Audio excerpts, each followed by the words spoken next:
Thomas Paine, Thomas Paine, Thomas Paine, Sam Adams, Sam Adams, Sam Adams, Benjamin Franklin, Benjamin Franklin, Benjamin Franklin.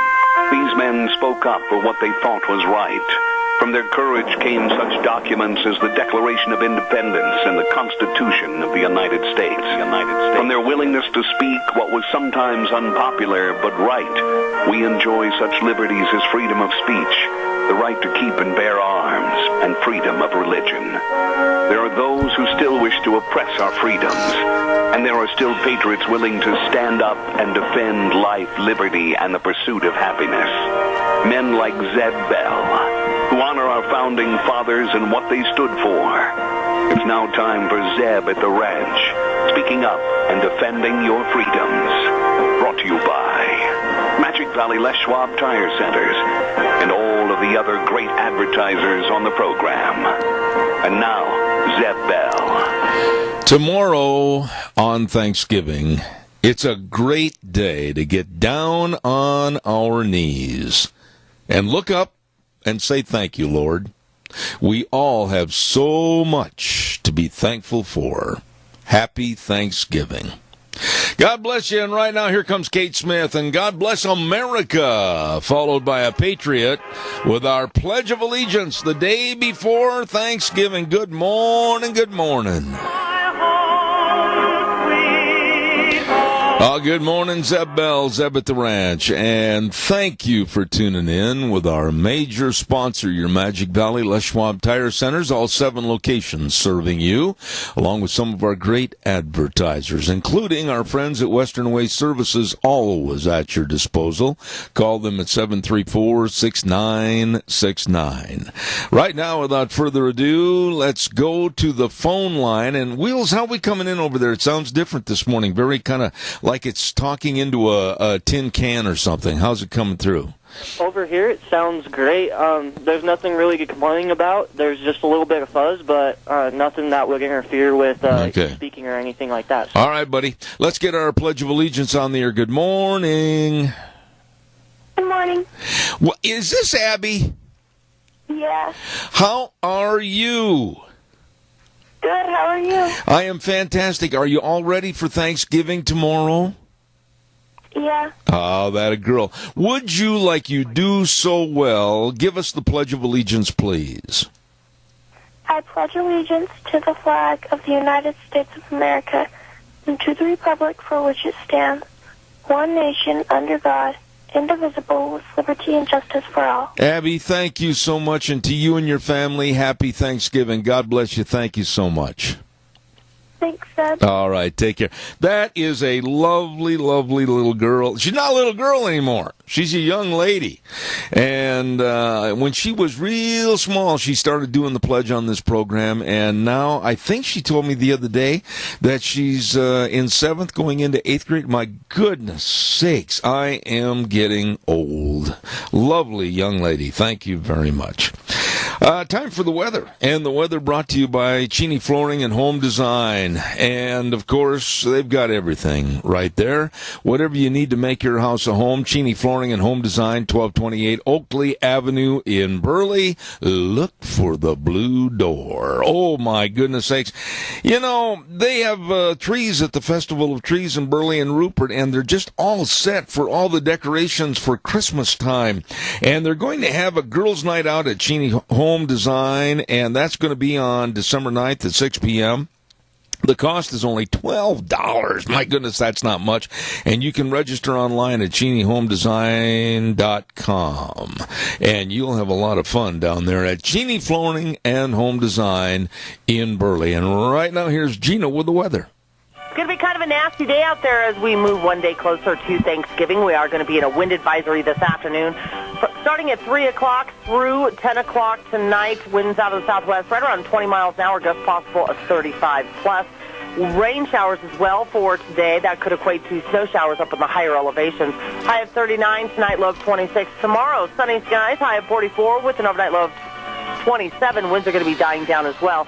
For Friday, partly cloudy skies, high of 50 with an overnight low of 30. And then for the weekend, looks like partly to mostly cloudy skies. Highs are going to be in the low to mid-40s. That is your weather for Zeb at the Ranch. Gina, thank you very much. Brought to us by some really dear friends. Cheney Flooring and Home Design, 1228 Oakley Avenue in Burley. Look for the blue door. Carpet, flooring, kitchen construction, home decor items, whatever you need to make your house a home. Once again, I want to remind you that tomorrow on Thursday there will be no sale at the Burley Livestock Sale Yard due to the fact of Thanksgiving. They're going to be enjoying carving the turkey like everybody else. Don't forget the sale that works for you will be back next week on Thursday with Merv May, Cade Rogge, and Lance Udy. They wish you and yours a very happy Thanksgiving. You better believe it. We got some birthdays to mention before we go any further, and happy birthday today to a very nice gentleman that comes to Lunch Bunch, Ted Diaz. Ted, happy birthday to you, and may it be a really, really fun day, and let everybody treat you to maybe a lunch and a piece of pie and ice cream, whatever the case might be. And then on Friday, my neighbor, the world's best neighbor. Yep, he is the world's best neighbor. Anytime you need something done, anytime you need help, Rocky Matthews. Yes, sir, it's his birthday on Friday. He is becoming an old man. Anyhow, I don't want to rub it in too much. I'm still older than he is. Rocky Matthews' birthday on Friday. Congratulations. All right, calls are welcome. 436-2244. 1-866-927-4587. Hey, by the way, I know a guy that absolutely is very conscientious about his business and really gives you the best in service.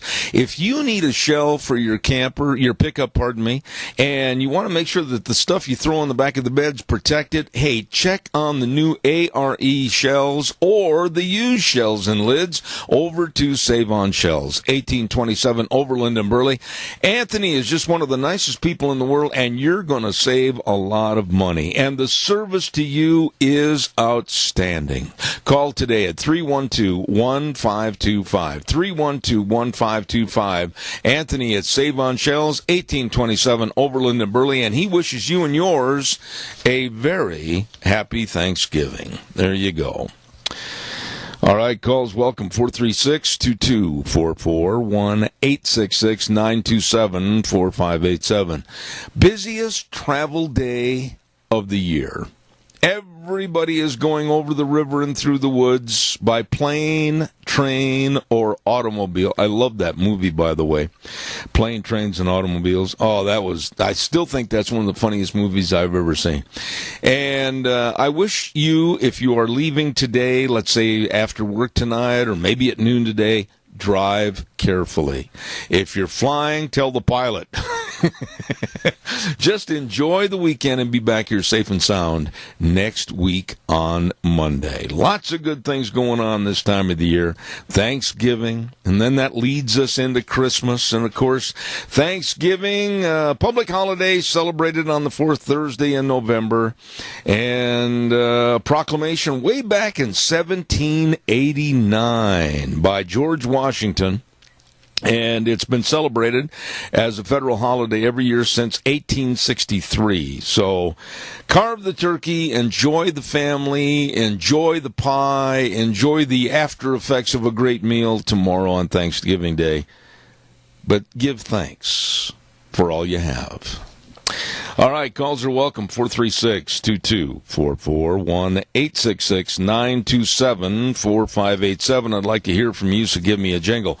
While I'm waiting for your call, I quickly wanted to come in and tell you, too, that Ramsey Heating and Electric at 2600 Overland Avenue in Burley, they extend to you happy Thanksgiving. And don't forget, they've got all your furnace filters. The extended forecast for the Magic Valley looks like it's going to get cold. And you'd better make sure you got clean, efficient filters in your furnace so that the furnace can work efficiently for you. So stop in and check that out today. All your heating and electrical needs at 2600 Overland Avenue in Burley, where they provide warm winters and cool summers. Ramsey Heating and Electric. You stop in and see them today. I'll tell you something else. Every time I do the commercial, for Denny's Restaurant, America's Diner, I start drooling all over the microphone because I'm talking about one of my favorite breakfast foods is pancakes. And listen to some of these pancake selections. Pumpkin cream pancake breakfast. Red velvet pancake puppies with white chocolate chips and cream cheese sauce. Oh, and then sticky bun pancake breakfast. Oh, my. You better get into America's Diner today. Denny's Restaurant, 611 Overland in Burley and 291 Pole Line in Twin Falls. Oh, it's good food. Great people at America's Diner, Denny's Restaurant. There you go. All right, it's your turn. 436-2244, 1-866-927-4587. Americans really are lowering the boom on Hampshire College back in Massachusetts, and rightfully so. This college or university, whatever you want to call it, they let the students, these absolutely irresponsible, know-nothing 20-year-olds that have never done anything, never helped our country in any way, shape, or form. They let their attitude prevail, and they said the flag, our flag, was a symbol of racism and hatred and oppression, and they not only took the flag down, but these worthless millennials burned it on Veterans Day. Well, at the college, the flag was quickly replaced, but then this is where the plot even thickens more. But the college board announced that it would be flown at half-staff, both to acknowledge the grief and pain experienced by so many and to enable the full complexity of voices and experiences to be heard. That's a bunch of balderdash. First of all, lowering the flag to half-staff was not right at all, and it offended a lot of people, especially veterans and military families who saw it as disrespectful of the tradition of national mourning. I don't know what's the matter with these elites. I don't know what's the matter with some of these college or so-called college presidents. But this is exactly the point that I'm trying to make the last couple of days on this program, is that the idiocy and the irresponsibility and the absolute un-American activities that are going on within our colleges, our universities, and our school systems in general has got to be stopped. The president's name of this college is Jonathan Lash, and he told the campus community last week on Friday that the efforts to convey respect and sorrow, this is so lunatic, I just can't imagine this going on. Its efforts to convey respect and sorrow had the opposite effect. And then he announced that Hampshire College would remove the flag entirely from the entire campus. Oh, my goodness. He had hopes that by removing the flag and not flying any sort of flag, people would be more comfortable. What are your thoughts on this? I mean, when are we ever going to stand up and restore the pride, the patriotism that this country deserves?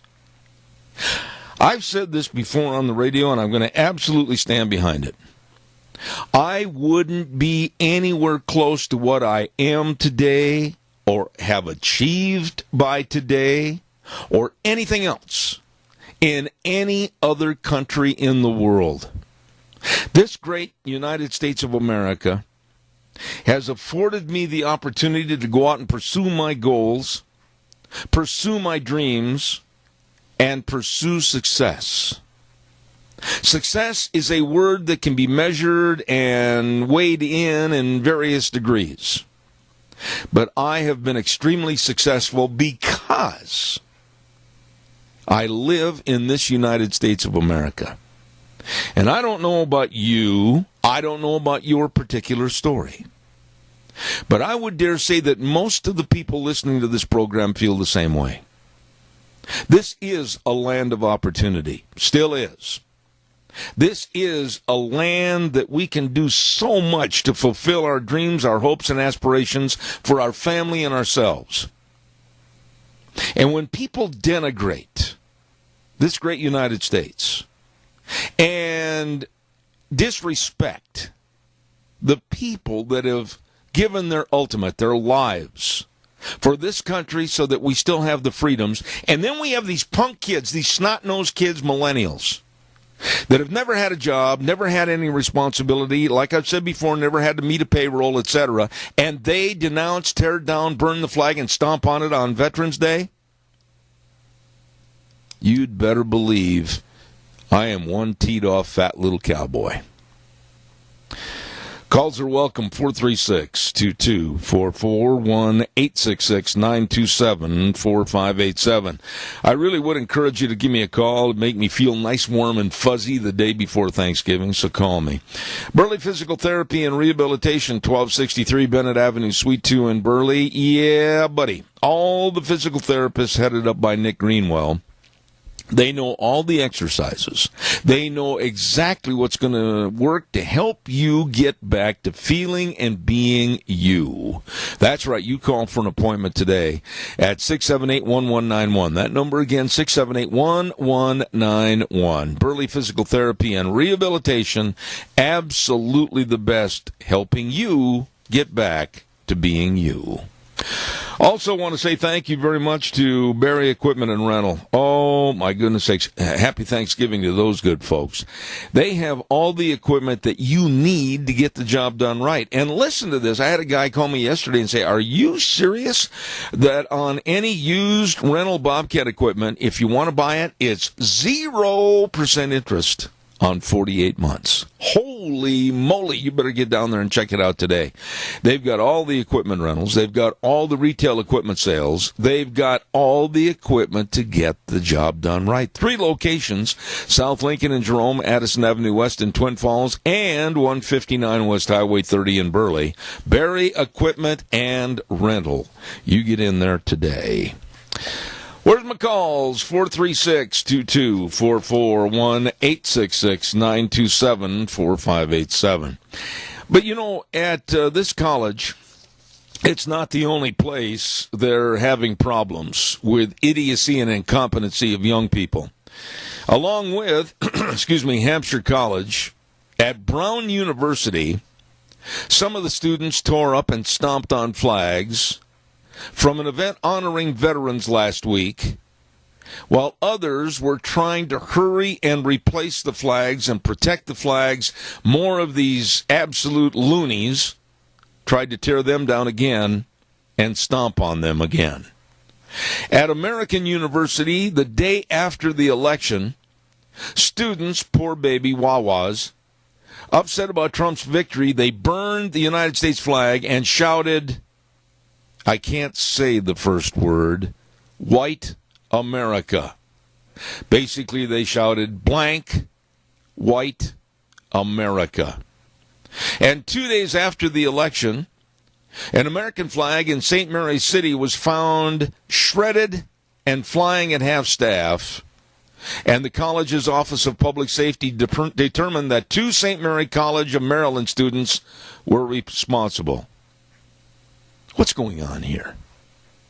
These kids, these snot-nosed, know nothing of the world, no responsibility kids, tearing down our flag, desecrating it. And why? America is affording them everything. Everything.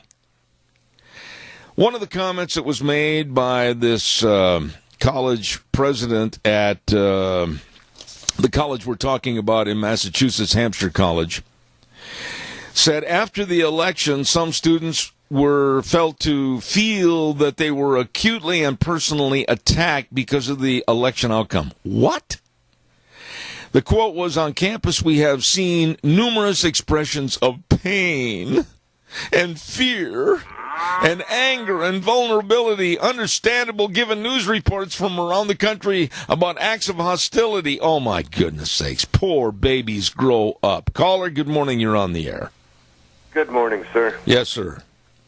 Yeah, this is the result of these professors cramming the liberal ideas down these kids' throat and encouraging it.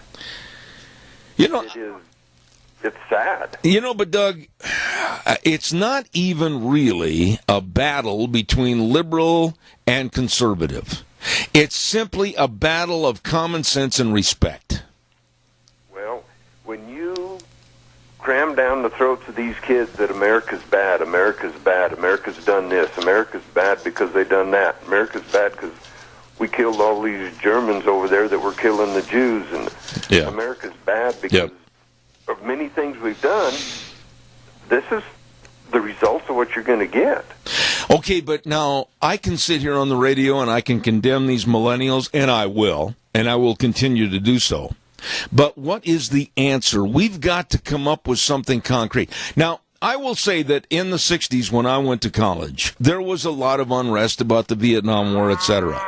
But honestly, I don't recall where I went to school there was ever anybody that would go out and announce the flag and burn it and stomp on it like there is now. Not where I went to school. We were much, I'll say, higher class students.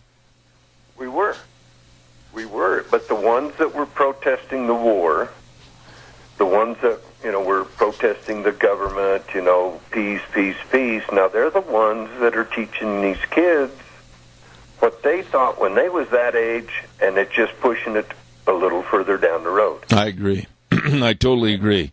But what do we do to change this? There are some that are coming out being led by the likes of Jesse Jackson and others that want to see the more uproar and the more upheaval. That means the more money in their pockets. They're nothing but incendiary figures that want to see more strife and turmoil in this country. What do we do to overcome that? Well, first off, I think there should be these kids that go out and feel this way. They need to go right along with the cop. They need to be put in boot camp for a couple weeks. They need to see what people do to defend this country. Absolutely. And the troubles they go through. You know what? That is an excellent idea. About 12, 13 years ago, I had a chance to do some ride-alongs with the Kern County Sheriff's Department down in Bakersfield, California. That was the biggest eye-opener to me, even though I've always had a profound, great expressed feeling of thankfulness for the police in this country. After I went along on a couple of ride-alongs, and one was a very serious ride-along, I mean, when I got out of that squad car the final time, I absolutely have a new, greater appraisal for the absolute great job police do. Exactly, and this, when you're only given one side and not allowed to discuss the other side, your understanding of problems and solutions are going to be one-sided. Absolutely. Doug, I appreciate your call as always. I got some waiting, and thank you very much. Okay, and everybody be thankful for this Thanksgiving and pray that America comes together and goes forward like it should. Doug, thank you very much. Happy Thanksgiving. Happy Thanksgiving. Thank you. Caller, please bear with me just a moment. I know you've been waiting patiently. I'll get right there. Don't forget Mount Harrison Audiology with the lovely Dr. Christine Pickup. She knows sound. She knows hearing. She knows how to correct problems. She knows how to diagnose problems. This is a very, very sharp lady, let me tell you. And you should call today for a hearing screening. If you're noticing some hearing loss, they can and will help at Mount Harrison Audiology and Hearing Aids, right across from the Minidoka Hospital Emergency Room. The number for an appointment, 312-0957. Call today. Mount Harrison Audiology and Hearing Aids. Caller, good morning. You're on the air. Good morning. I think it is a sad time that we live in because the children of the ones that were wreaking mayhem are out there on the streets now. And so the parents probably, the kids don't fall too far from the tree. The thing about it is, I think that our new president, hopefully, will sing the praises of our military and our law enforcement so that it starts to get turned around. And if and if it isn't done from the top, then it doesn't seem to work.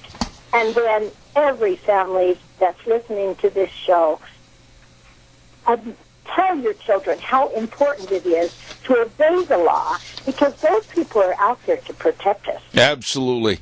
You know, this past week, and I get really emotional over this, this past week there has been absolute horror all across our country, with many, many policemen shot, many policemen killed, and many policemen just absolutely horrendously wounded. And what for? Because of the absolute ridiculous attitude on the streets today of no respect. Well, and have we heard our president utter anything? No. No, we don't right now have an acting president. We are 57 days away from watching him walk out the door for the last time, and my only wish is that the doorknob doesn't hit him on the way out.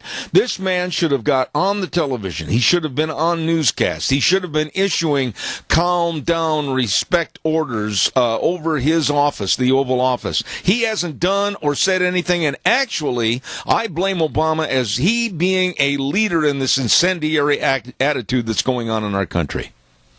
Well, and he's never done it. So I guess, why should we expect him to start? I agree. But, I think people are holding their breath until we have a new administration. And I look at this new guy coming up, he is no nonsense. I hope, and I really pray, I mean this, that this nation can heal and gain respect and gain back the attitude that has made this country great. Because right now we're falling apart at the seams. Anybody that disavows that is either nuts or blind. We are falling apart at the seams internally, and we've got to build up and shore up the real meaning of being an American in this country. And these kids, these millennials being led by the nose by leftist leadership, it's got to stop. Well, it's a rebellion from within, and it's going to take a couple of good presidents. But I hope that we get a good start on January 1st. God bless you, Chris. Happy Thanksgiving. And same to you. Oh, thank you. Bye-bye. Very, very nice lady right there. I got to pay some bills, and then we'll take some more calls. 436-2244, 1-866-927-4587. Don't forget Minnecasia Sales, Zach and the crew at 1321 East Main Street in Burley, right across from the airport. And they sponsor Dr. History every Tuesday at 10:06. Hey, they've got a lot of great carpet on sale over there at Minnecasia Sales, and all the western windows to keep the cold air outside. And you know what? They can send over a contractor to do the installation work, too. They're helping you. Stop in and see them today. Minnecasia Sales, 1321 East Main Street in Burley, sponsoring Dr. History. Thank you so much. Also, there's a new sheriff in town as far as on our program. We want to say thank you very much to Bedkey Treasure Barn. Man, I've heard a lot about them, and we're very fortunate to have them on the air. The Bedkey Treasure Barn, located at 1558 Normal Avenue, or right on the corner of 16th and Normal in Burley, and they've got everything. I mean, what an inventory. I mean, Daryl and the crew down there, they really have put things together, from table and chair sets, pool tables, salon barber chairs. I always wanted to have one of those in my house. I don't have room. And they've got all kinds of tools and clothing and collectible toys. I mean, what a great place to stop in, browse, shop, and enjoy. Bedkey Treasure Barn, open Tuesday through Saturday from 10 a.m. to 5 p.m. at 1558 Normal Avenue in Burley. You stop in and see them today. Okay? All right, give me a call, 436 2244 1-866-927-4587. You know, the audacity of this college president back at Hampshire College in Massachusetts, he said in an email, he wrote that college leaders hoped that removing the flag will enable us to instead focus our efforts on addressing racism, misogynism, Islamophobic attitude, anti-immigrant, anti-Semitic, and anti-LGBT and Q rhetoric and behaviors. No, it's not. No, it's not. All you're doing is being weak-kneed and absolutely un-American by taking down the flag. It absolutely shows to me that you are weak-kneed and no backbone to support America, even though America is supporting your college with money. A very expensive school, $65,000 a year. And they won't fly our flag. Caller, good morning. You're on the air. Good morning, Zeb. You know, as the morning started out good, and then I listened to the news, and it kind of just ruined the atmosphere. But anyway, they're saying now that some of the Democrats are wanting a recount in Pennsylvania and Michigan and places like that. What good is that going to do them to do that, unless it's for the down-ballot people?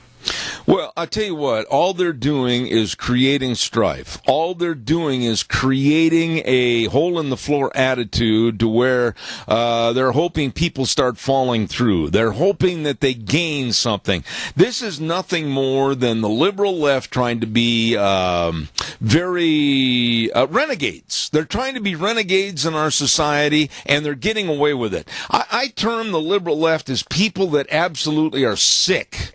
They are mentally unstable because of certain things they do. Look at taking the flag down and burning it, tromping on it on Veterans Day, and then the college leadership, the president says, oh, well, we're not going to fly it at all because it might be a sign of oppression. And then you look at what the Democrats are doing right now, and the left on saying, well, we don't believe in the election, and we're going to do everything we can to make the Electoral College change their minds, change their vote. They want nothing but upheaval in this country. They want a removal from anything that's sane and the path to betterness. They want to remove it, Keith, and throw it away. And I'm done on my soapbox. Your turn.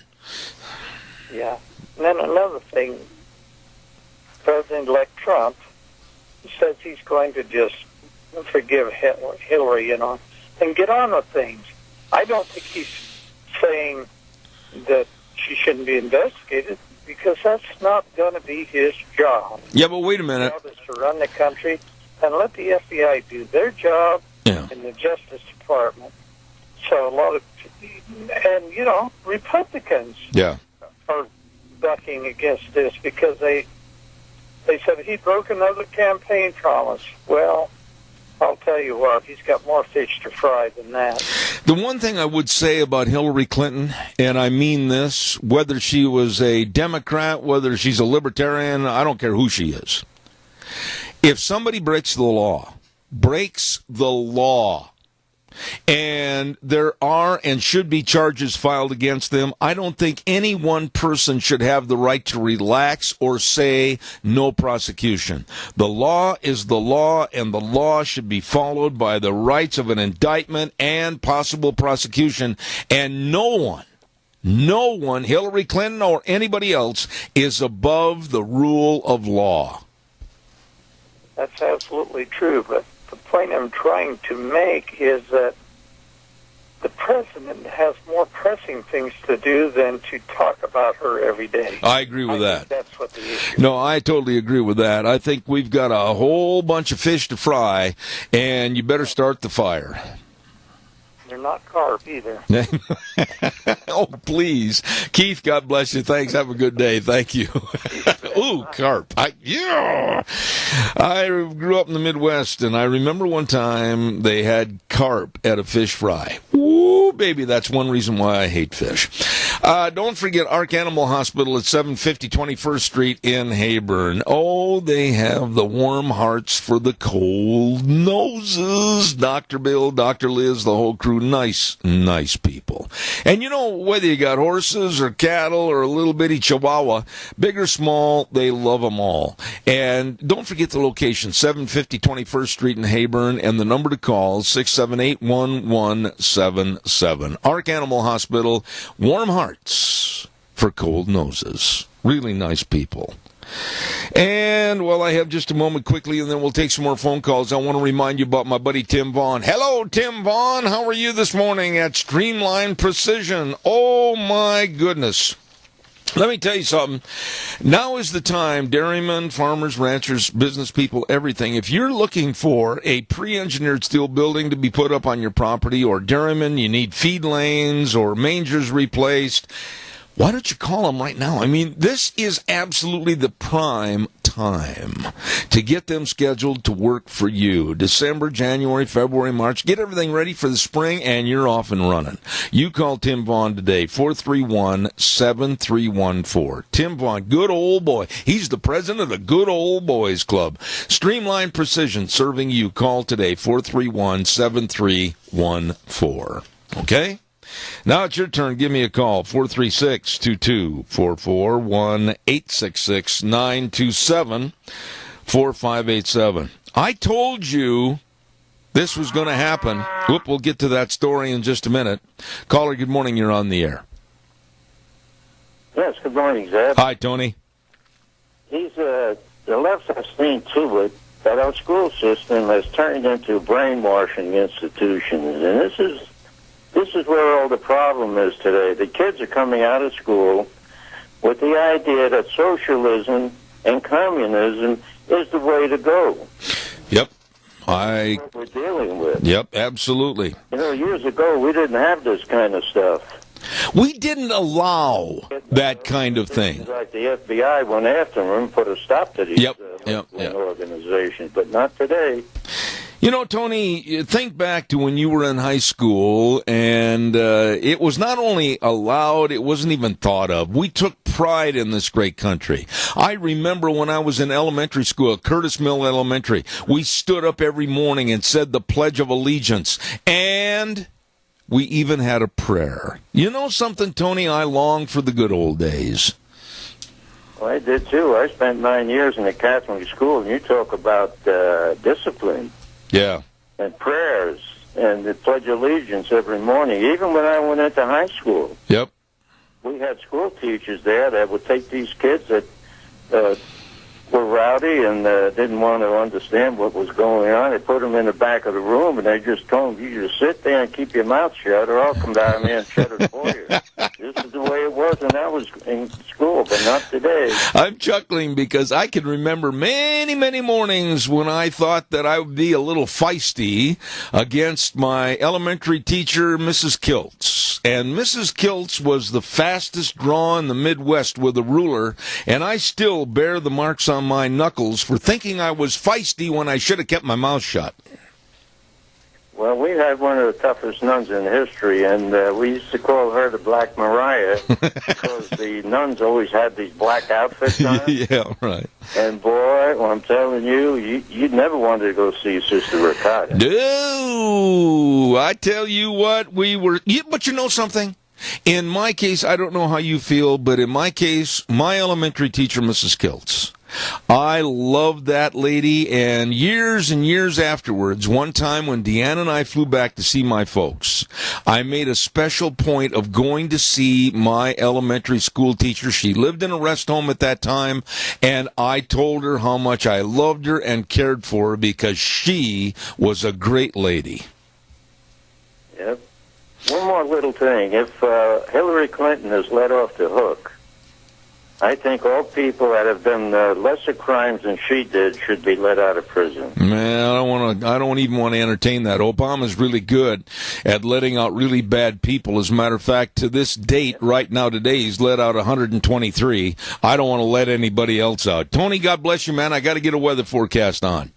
Happy Thanksgiving. Same to you. Thank you. Time for the weather, and then we'll take some more calls. Over the river and through the woods we go to Riverview Urgent Care, 382 North Overland in Burley, Twin Falls Urgent Care, 2392 Addison Avenue East in Twin Falls, and Jerome Urgent Care, 133 West Avenue A in Jerome. I don't care if it's for a flu shot. I don't care if it's for a sinus infection, a laceration, or a cough, or a fever. Minor emergencies, major care at the Urgent Cares. Wonderful people, open 7 days a week. Right now, here's Gina with the weather. Going to be kind of a nasty day out there as we move one day closer to Thanksgiving. We are going to be in a wind advisory this afternoon. Starting at 3 o'clock through 10 o'clock tonight, winds out of the southwest right around 20 miles an hour, gusts possible of 35 plus. Rain showers as well for today. That could equate to snow showers up in the higher elevations. High of 39 tonight, low of 26. Tomorrow, sunny skies, high of 44 with an overnight low of 27. Winds are going to be dying down as well. For Friday, partly cloudy skies, high of 50 with an overnight low of 30. And then for the weekend, looks like partly to mostly cloudy skies. Highs are going to be in the low to mid 40s. That is your weather for Zeb at the Range. Thank you, Gina. And the weather brought to you by Kyle James and his excellent staff at all three locations of Riverview Urgent Care in Burley, Twin Falls Urgent Care, Twin Falls, and Jerome Urgent Care in Jerome. Minor emergencies, major care. Oh, we were in there the other day, as a matter of fact. Deanna and I had a flu shot, and I ran into Sean Christensen, and what a nice young man, a really nice young man, and the son of Val Christensen and his lovely wife. And I'll tell you what, just really, we had kind of a little chance to visit there and talk about old times and everything. It was a lot of fun. Nice young man. Calls welcome, 436-2244, 1-866-927-4587. I told you that this would happen, and it's going to get worse. Listen to what happened at the El Tour de Tucson big, huge bicycle race this past week. A biological male that identifies himself as a transgender woman won the 106-mile race in 4 hours and 36 minutes. I told you this was going to happen. I told you that transgenderism was going to absolutely destroy women's sports. And it's happening. This man, identifying himself as a woman, finished approximately 25 minutes behind former Mexican Olympian cyclist Hugo Rangel, who won the men's division. But this 36-year-old biological male that calls himself Jillian Bearden was so far ahead of the women there was no chance. Bearden's victory is just the latest example of what critics are saying is an unfair advantage biological men have when competing in women's athletic events. This isn't the only story. In June of this past summer, Alaskan high school girls felt cheated, and rightfully so, after teenage male Natafon Wangut took home the all-state honors in the girls' track and field. But Wangut identifies as a transgender teenage girl. It is destroying girls' sports. And one of the girls said, I don't think it's competitively, completely 100% fair, and people are outraged that this is going on. And it's only going to get worse. The International Olympics Committee recently changed its ruling to allow biological men to compete as women without first undergoing a sex change operation. I told you, the world going to heck in a handbasket, and the women have every right to be totally upset about this. There was so much money that was laid aside for Title IX sports to give women a more equal and fair shot at some of the sports, whether it be basketball, whether it be golf, whether it be track and field, whatever. And now the transgenders, the biological males, jumping into women's sports and absolutely destroying it. How pathetic is that? Calls welcome, 436-2244, 1-866-927-4587. Day before Thanksgiving Day, give us a call. I'd like to hear from you, so please give me a jingle. While I'm waiting for your call that I know is coming in, Don't forget, save on shells. I tell you what, I bought my camper shell over there, and the service has been impeccable. I mean, Anthony's got everything, bing, bing, bing, bing, and it's on the pickup, and bing, bing, bing, bing, it's off the pickup. He can make all the reparations. I've never seen anybody more talented and more service-oriented. So please stop in and see Save on Shells at 1827 Overland in Burley. Call, make sure he's going to be there. He's out servicing somebody else, helping somebody else.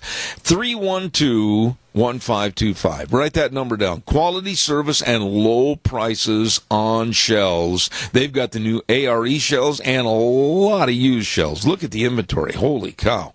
Great service. Save on Shells with Anthony at 1827 Overland in Burley, 312-1525. Okay?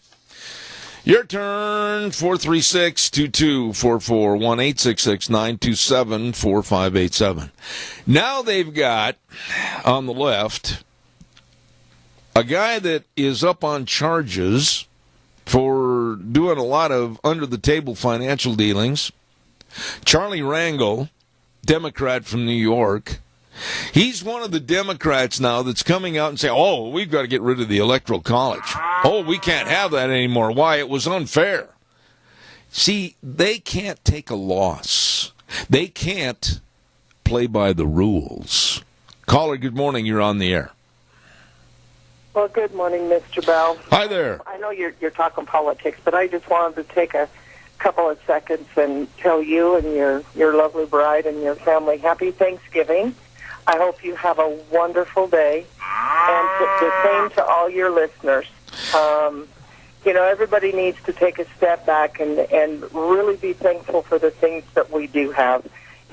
Quit doing the petty stuff. That just wastes time. Be thankful for what we have. You got it. Now, on behalf of Deanne and I, who is out in the kitchen right now cooking up all kinds of great smelling and delicious dishes, the best to you and old Uncle George. I know he's not out of bed yet, but you might shake him at about 10 o'clock and tell him the day is wasting. I will do that, sir. All right. Happy Thanksgiving to you, my dear. Thank you. Same to you, Zeb. God bless you. See you later. Thank you. Caller, good morning. You're on the air. Quickly, go ahead. Hey, Zeb, how are you? Fantastic. Zeb?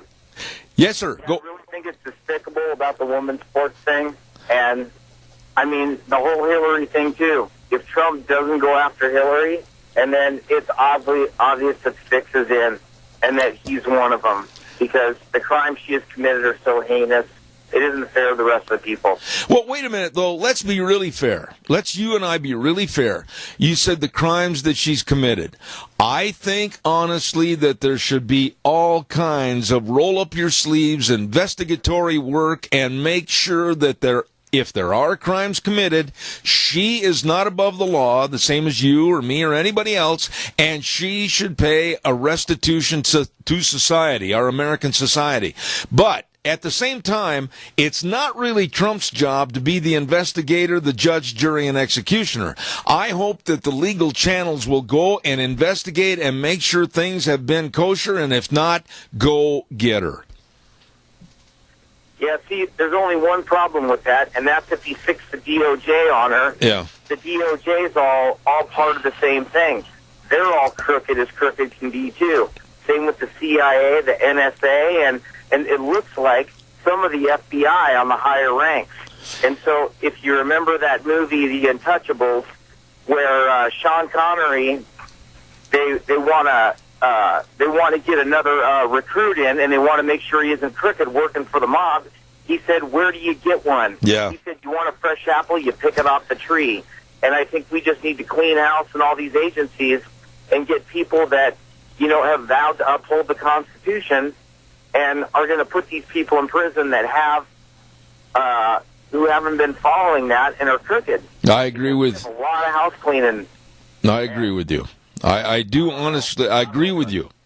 You bring up a lot of good points whenever you call, and I agree with you. But I will just say this: I don't care if it's Hillary Clinton. I don't care who it is. Nobody has the right to supersede our laws and just basically play the elite card and say, well, I'm above that and I'm not going to do anything about it. No, if there is an investigatory team out there and there is reason to question whether laws have been broken or not, and nobody should be above the law. I got to run and do a commercial, but, sir, happy Thanksgiving and thank you for your call. Thanksgiving, Zeb. Happy Thanksgiving, Zeb. Thank you, sir. Don't forget your Magic Valley Les Schwab Tire Centers, all 7 locations, and they wish you and yours a very happy Thanksgiving. I have a feeling that all 7 locations are just going to be swamped today. I'm telling you, look out, oil the door. It's going to get thrown right off the hinges. There's going to be a lot of people going in for snow and ice tires and traction tires and tire chains, and they're going to be going in there for all kinds of different things that they need to make sure that they drive safely. They're all there at your Magic Valley Les Schwab Tire Centers. Tire chains, like I said, they've got the best in batteries, the best in brake service. Oh, my, I'm impressed with their brake service. And believe me, they want to make sure that you leave for Grandma's house over the river and through the woods safely. Stop in and see Lane and Rupert, Dave on Blue Lakes and Twin, Mike and Buell, Mike and Jerome, the Twist family in Paul, Daniel on Pole Line in Twin Falls, and my buddy Randy on Overland in Burley. The best. Your Magic Valley Les Schwab Tire Centers. Holy cow, this hour went fast. We are celebrating the day before Thanksgiving, and coming up next hour, Dave Bego from Indianapolis, Indiana, and then Consumer Research, Joe Colangelo. Oh, we got some great guests coming up for the rest of the morning. God bless. We'll see you in 7 minutes.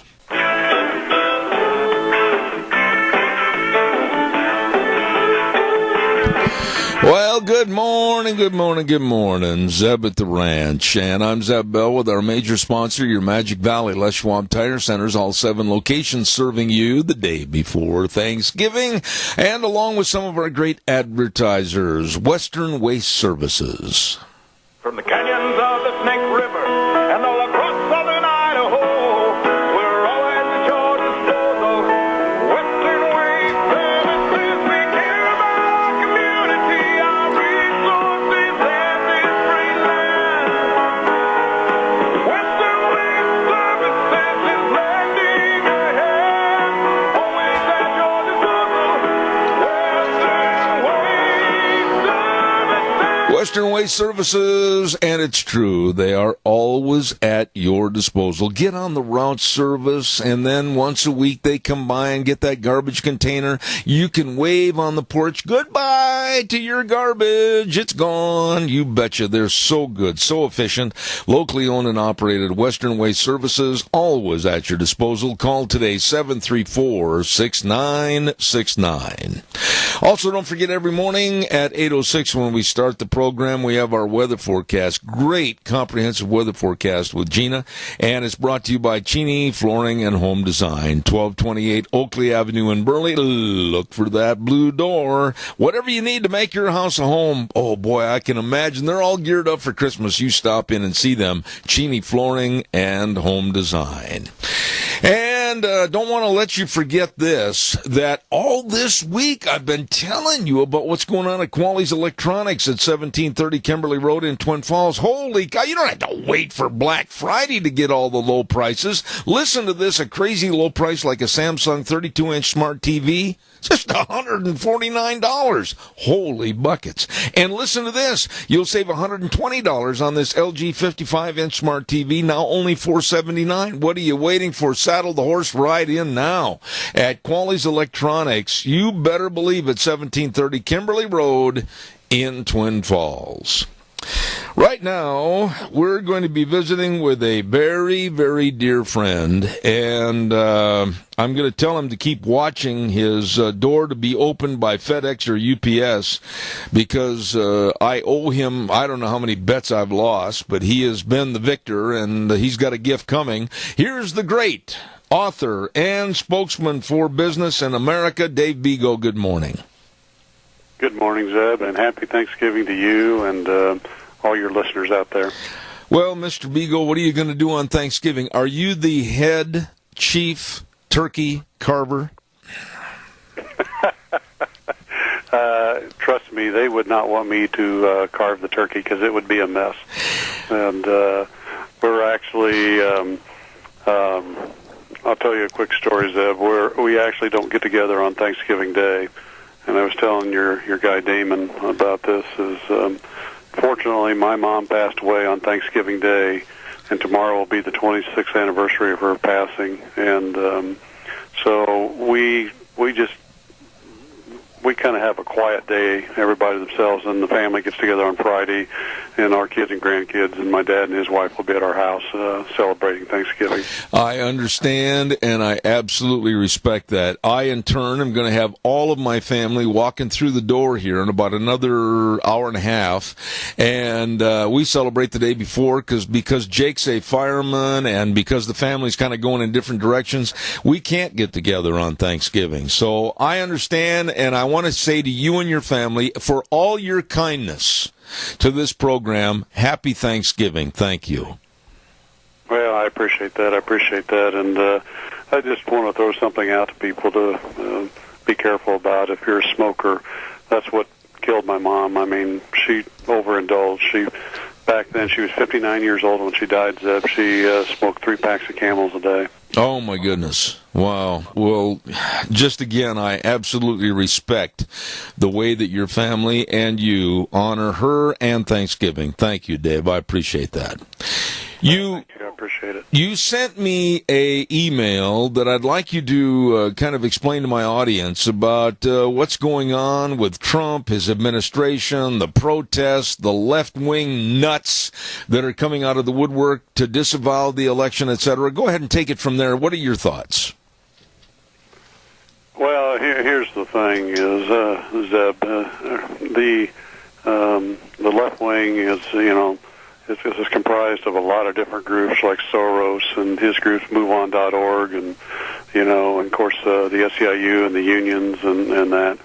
And they are devastated by this election because they see, as I've talked about over the last couple of years, the unions have been in a death spiral, and this could be the end of it all for them, and the Democratic Party too, because we now have a Republican president, Senate and House, and a lot of the things that Obama and his cohorts have done over the past 8 years to give the unions more power and stuff like that are going to go away.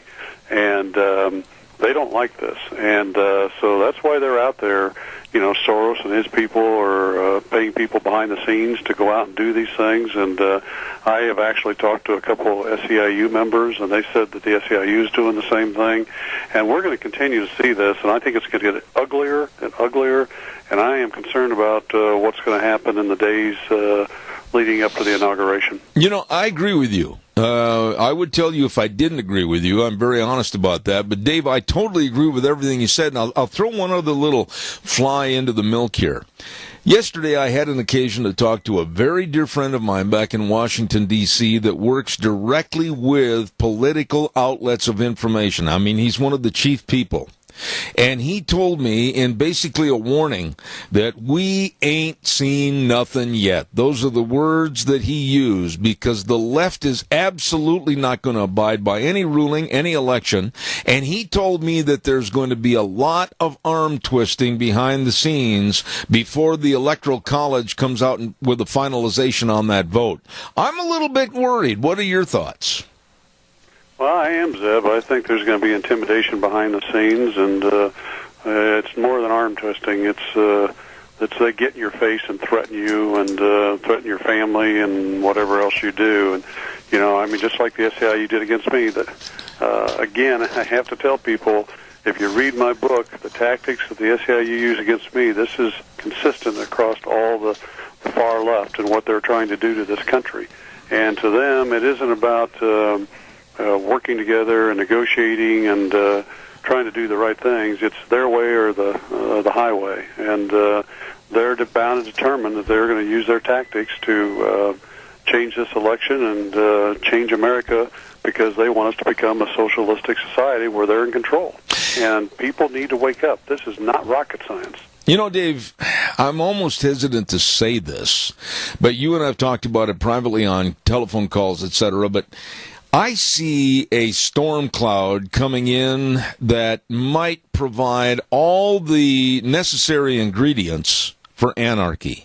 I'm seeing the left stirring the pot. I'm seeing the left cause all kind of tumultuous turmoil.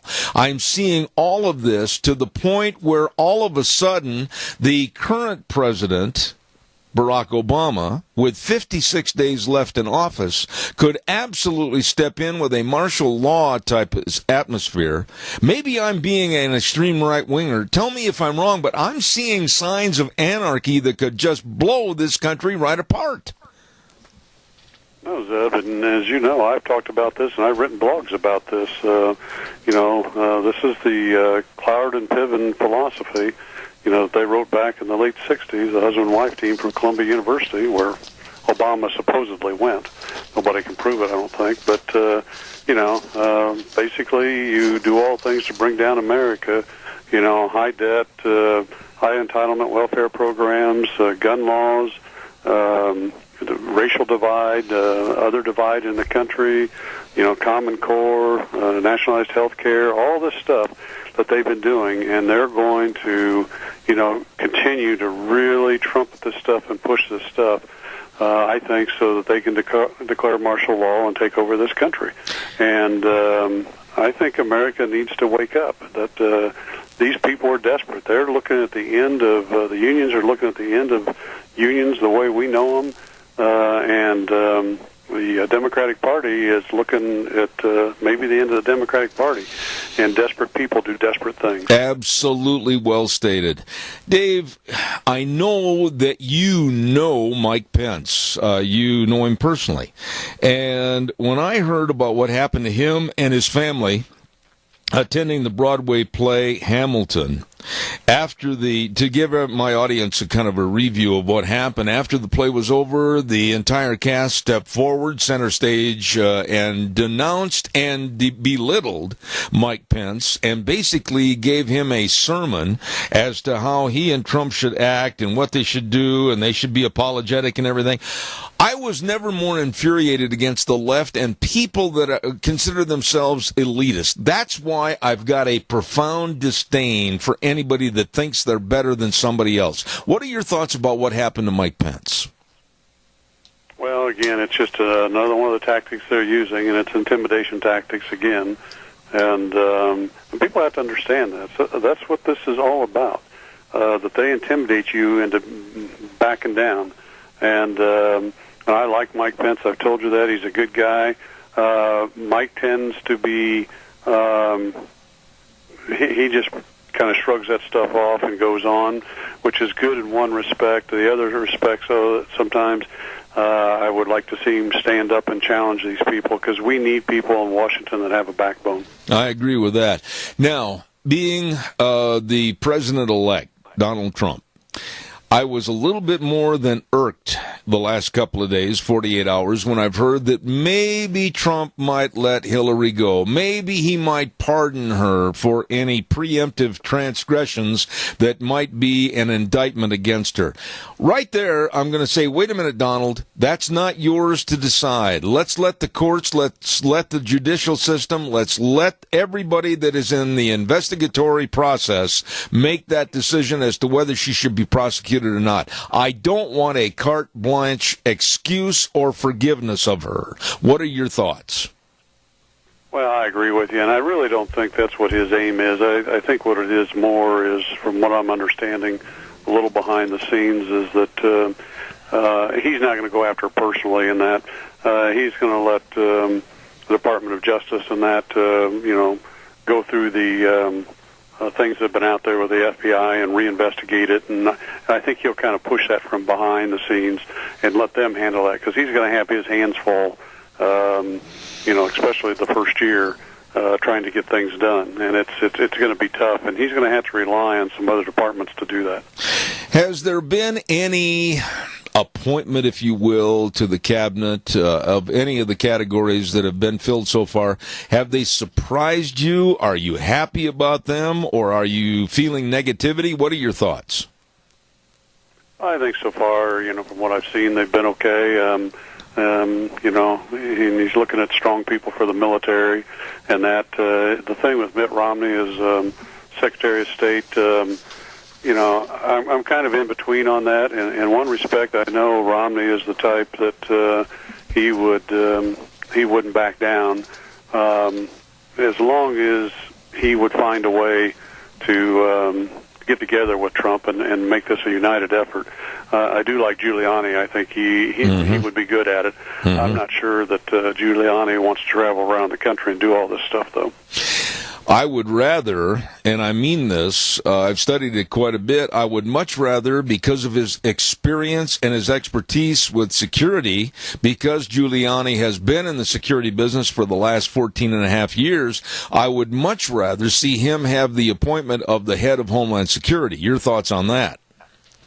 No, I agree with you. I think that would be a great place for him, and, he wouldn't have to travel the world, as Secretary of State has done, and I think that would be good for him because he could muster the people here in this country, and I think he'd be spot on top of that stuff, and, going through 9/11 in his city and all that, he gets it, and I think he would be great. I've got to ask you, as families are going to be gathering around the tables all over this country for Thanksgiving, what in the world, David, what in the world can be going through not all, but many of the millennials' minds when, like at Hampshire College, they took down our American flag, they burned it, threw it away on Veterans Day, and then the weak-kneed, milquetoast college president says, well, we'll just stop flying all American flags on campus. I am outraged over this, and I'd really like to know your feelings. Well, I think we have to back up and look at this. This is part of the plan to bring down America, and that is, and if you go read Cloward and Piven, there's so many points in there. And, it's you infiltrate the people in the country through the education system, and they're doing it through our colleges and universities.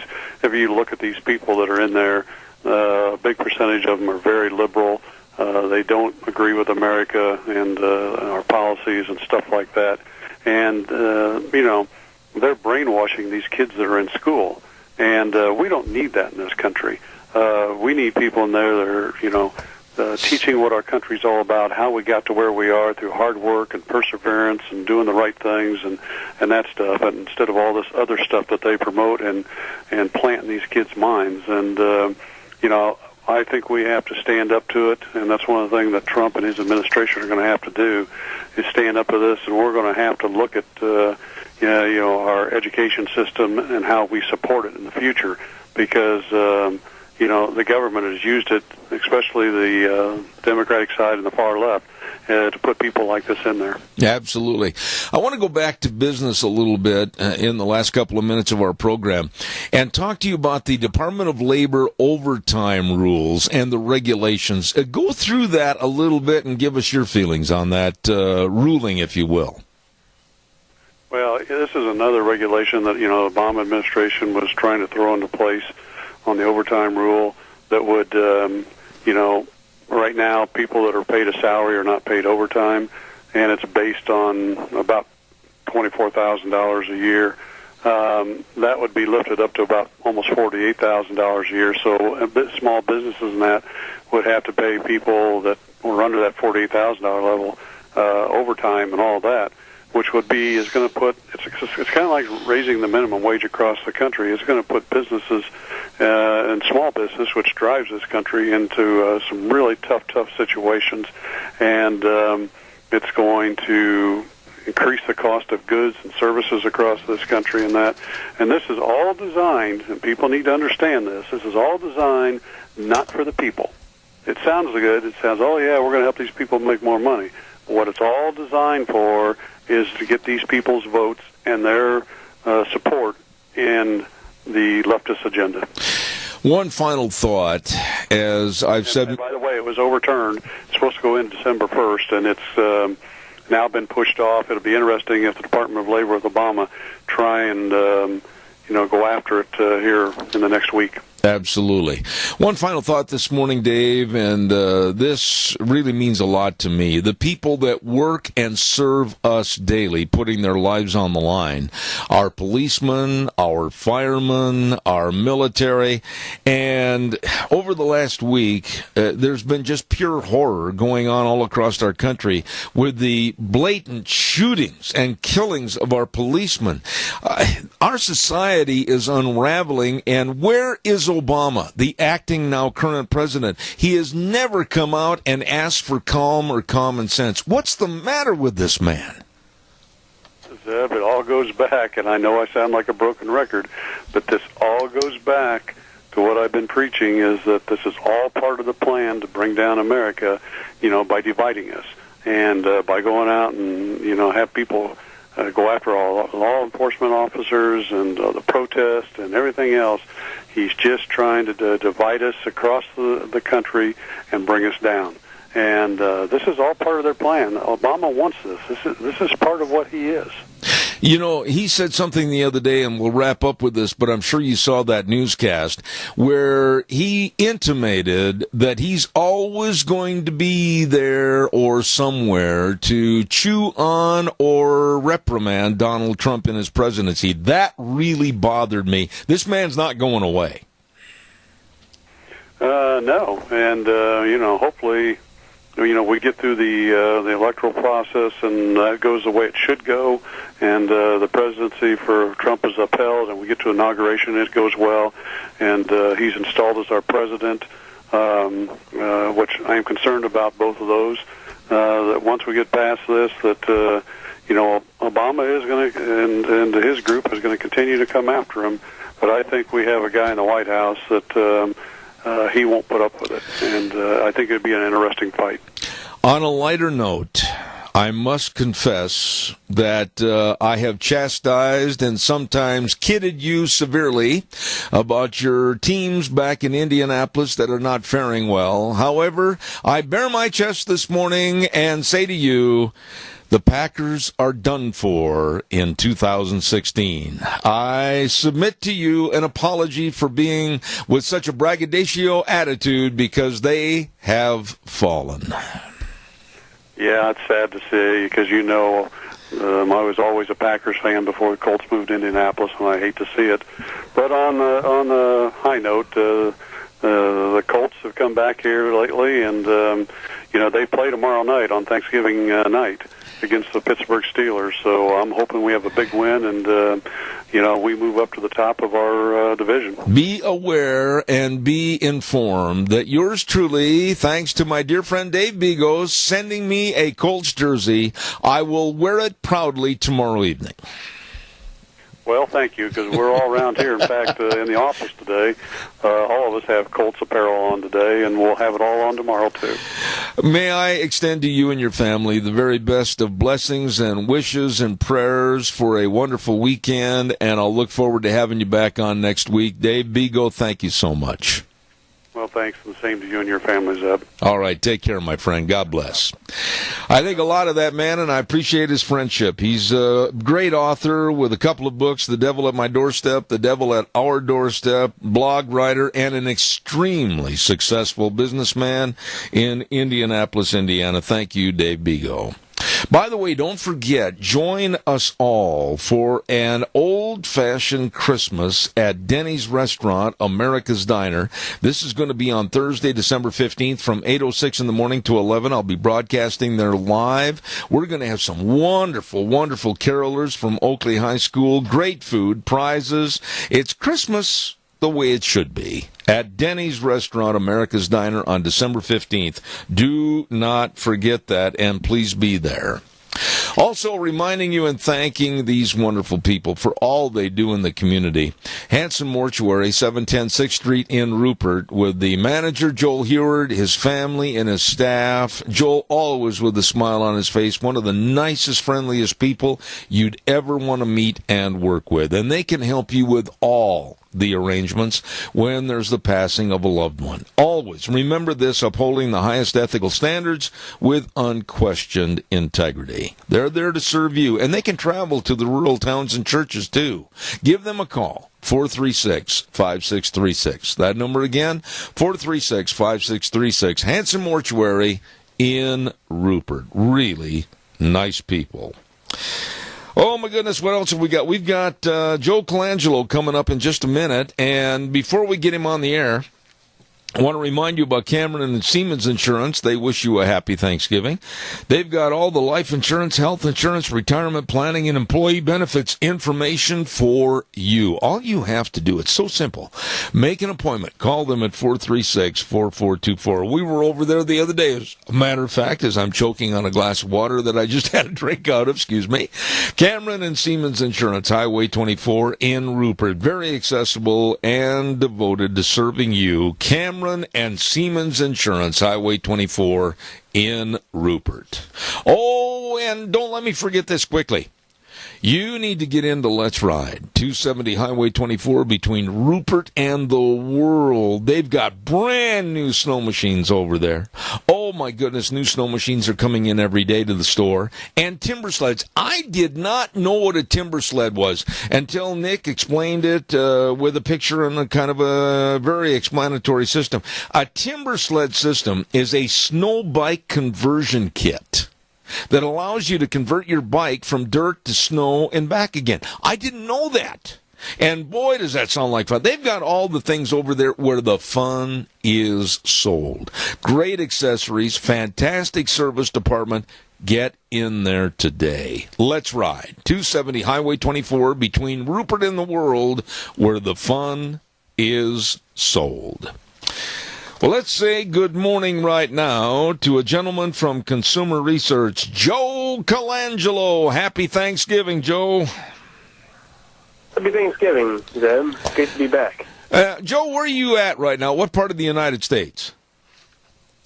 Got home to suburban New Jersey last night from Washington, D.C. Oh, my goodness sakes. Now, when you say New Jersey, I'm a little bit more than familiar with your country. I used to fly back and do some work with the equestrian team back there at Gladstone, New Jersey. How far are you from that area? Well, New Jersey's pretty small, only about 30 minutes. And, Peapack Gladstone is one of the more beautiful corners of our little state.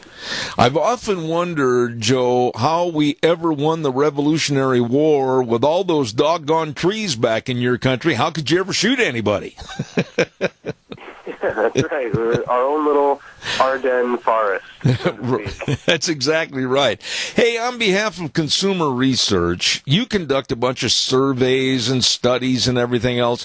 What about the recent study that you had about what the attitude and effect is on the election regarding shopping and Christmas? Give us a little response on that.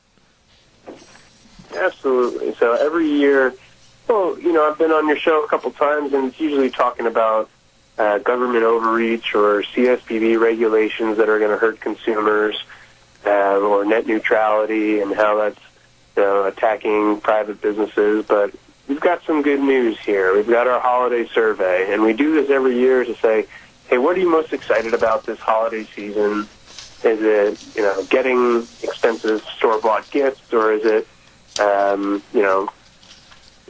spiritual growth or spending time with loved ones? And so it's our third year doing this survey, and every year the spending time with loved ones takes the cake. If you take the average score of, we say, how important is this to you? Scale of 1 to 10, gift giving, gift receiving, spending time with loved ones, a couple other things. Spending time with loved ones always comes in first. And despite the election this year and, a lot of feuding that might be going on over the Thanksgiving table, spending time with loved ones came in at number one yet again. And this year we added a specific question. We said, is the election going to have a positive impact, a negative impact, or no impact at all? And for, I don't know, you want to take a guess, Zeb, at, what people, whether the election is going to impact people's holidays on a big scale?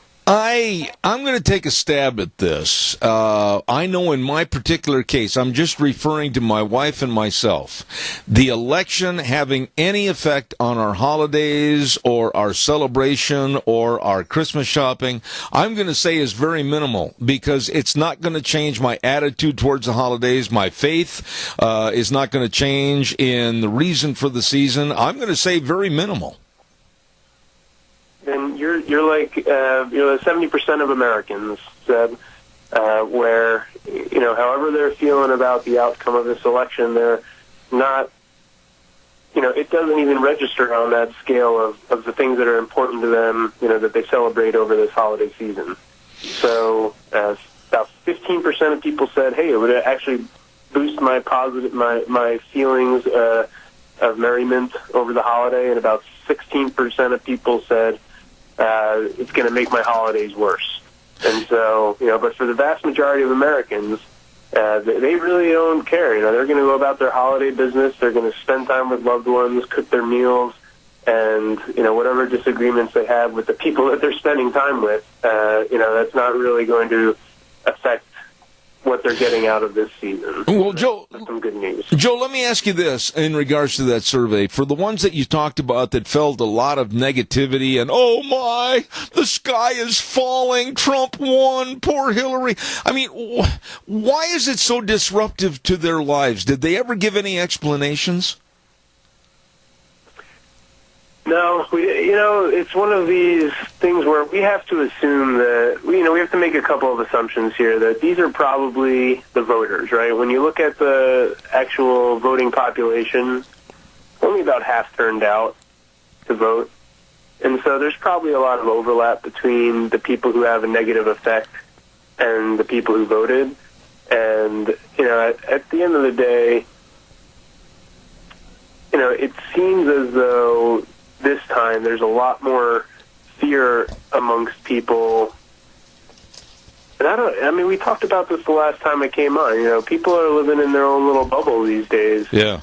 They're getting their media, they're getting their news from people that think kind of exactly like them. And at the end of the day, they're kind of, it shouldn't be a surprise that people are so scared and so loud about their fears, however unfounded. Yeah. But again, the vast majority of people are not so concerned about the election that it lets them have a worse holiday as a result.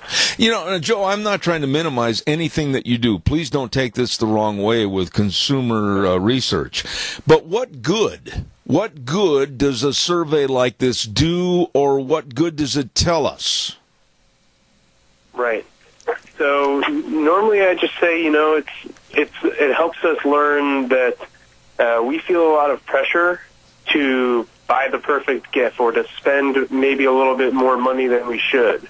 And, when we look at this, we kind of hold a mirror up to ourselves and we say, well, yes, I care about spending time with loved ones, but I think other people really want gifts, and I want to make those other people happy. And so I want to get them that gift. But when we look at it and we say that, the most important thing to Americans far and away is spending time with loved ones, maybe that helps us take the pressure off of ourselves and say that, these other people, they have similar values to me and they just want to spend time, and, I shouldn't experience so much stress trying to get them the perfect gift when I know that I have the power to make them happy and enjoy the holidays, myself. The gift is less important. Let me ask. The second part is that there's a lot of people talking about, well, how am I going to talk to that one relative that, voted for Trump or something like that? You're seeing a lot of these think pieces going around, blogs and news sites. And when it comes down to it, you have to realize that if you're the one who's worried about, well, how are we going to have this conversation, over Thanksgiving when everybody's so worked up over politics? Well, you have to realize that, 85% of the country isn't thinking like you. And so you're the one person who's having a difficult time at the dinner table when everybody else is just happy to be in each other's company. So, right. Rather than saying, oh, everybody's so scared of having these conversations, think, you might be the only person, if you have a table of 10 people, you might be the only person who's thinking this. Yeah. I want to ask you this. When you do a survey like this and you try to ask about people's feelings, now, I am not a survey person. I don't understand surveys the way I should, but I would imagine that age relevancy plays a big part in the answering of a question. Like you said, people are more happy. 54%, I think you said, we're happy spending time with loved ones. Now, does that change and elevate with age on the person? I know that myself, the older I get, the more valuable time I spend with my family is most important to me. Is it age relevant? Yes, so it absolutely is. But not necessarily in the way that you think. So if you answered on the scale of 1 to 10, spending time with loved ones, how important is it to you? And you said an 8, 9, or 10 level of importance. Then, if you're below the age of 34, you had a 70% chance of saying that you were able to, that you were interested in spending time with loved ones. That was the highest on your priority list. Meanwhile, if you're over 65, that only increases to 77%. But the highest group of people who rate spending time with loved ones, the age group that rates it the highest are those 18 to 24 years old. Wow, that surprises me. That shocks me. It really does. I am absolutely taken aback because, quite frankly, we hear and are seeing, the proof is in the pudding, that a lot of the millennial ages right now, they seem to have a disconnect from reality about what this country is, what this country has been, and what this country has done for them. And I honestly didn't think that they'd show an affection or anything for family. That really shocks me.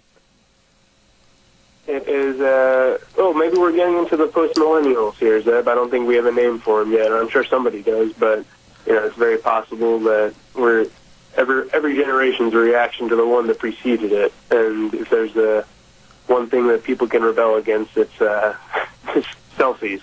Right. Joe, is there I've always been skeptical. I got to tell you, I've been skeptical of surveys. I've been skeptical of polls because you can ask the same question to 10 people that are sitting in the room, but you can phrase it different or change one word and you can get a completely different outcome. These are very manipulative as far as I'm concerned. Would you agree with that? I would say that there's the opportunity for manipulation for sure. When a polling firm goes around and asks people whether they support the bombing of Agrabah, which is of course the made-up land in Aladdin, and then just so they can trot out some numbers and say, ha ha ha, look at this. Americans are dumb and they think that we should bomb a made-up land. Yeah. There's deceit, and it turns people away from the entire industry. But with the you add in the kind of failure of polling in this most recent election, there's reason to be skeptical. Yeah. Right. We ask the same questions every year. We try not to change any of the wording whatsoever, or we do not change the wording at all, so that to the extent that we minimize any errors in the way that we originally asked the question, we have the same amount of error every year. Okay. And hopefully that's very small. But, we do get to see the change over time in how people respond to the exact same question. What is, I've only got a couple of minutes left here, Joe, but I think I asked you this the last time, but I'm going to ask it again. What is the main purpose and or reason for having a entity like Consumer Research? Great. There are a lot of different interests in America, right? Where we have corporate interests, we have government interests, and we have consumers. These are kind of the three estates that exist in the United States here. And businesses, they are run in a centralized fashion, and they have lobbying groups and trade unions. And the government, of course, is the most centralized of all institutions. And consumers are completely disparate. They are decentralized, spread throughout the United States. And when it comes to defending their interests, the transaction cost is too high for consumers to spend too much time or effort on trying to fix problems that only benefit consumers. So unless their interests align with government or align with business, they can't really look out for themselves. Yeah. So the reason that we were founded in 1929 was to be a little bit of centralization for consumers. And for over 80 years, we basically reviewed products and made sure that consumers had access to safe, reliable, quality products that weren't deceptively advertised. And today we do the same thing for policy. So consumers are busy people. They're going about their lives, and they don't really have time to focus on how every law and regulation is going to impact them. And that's where we come in.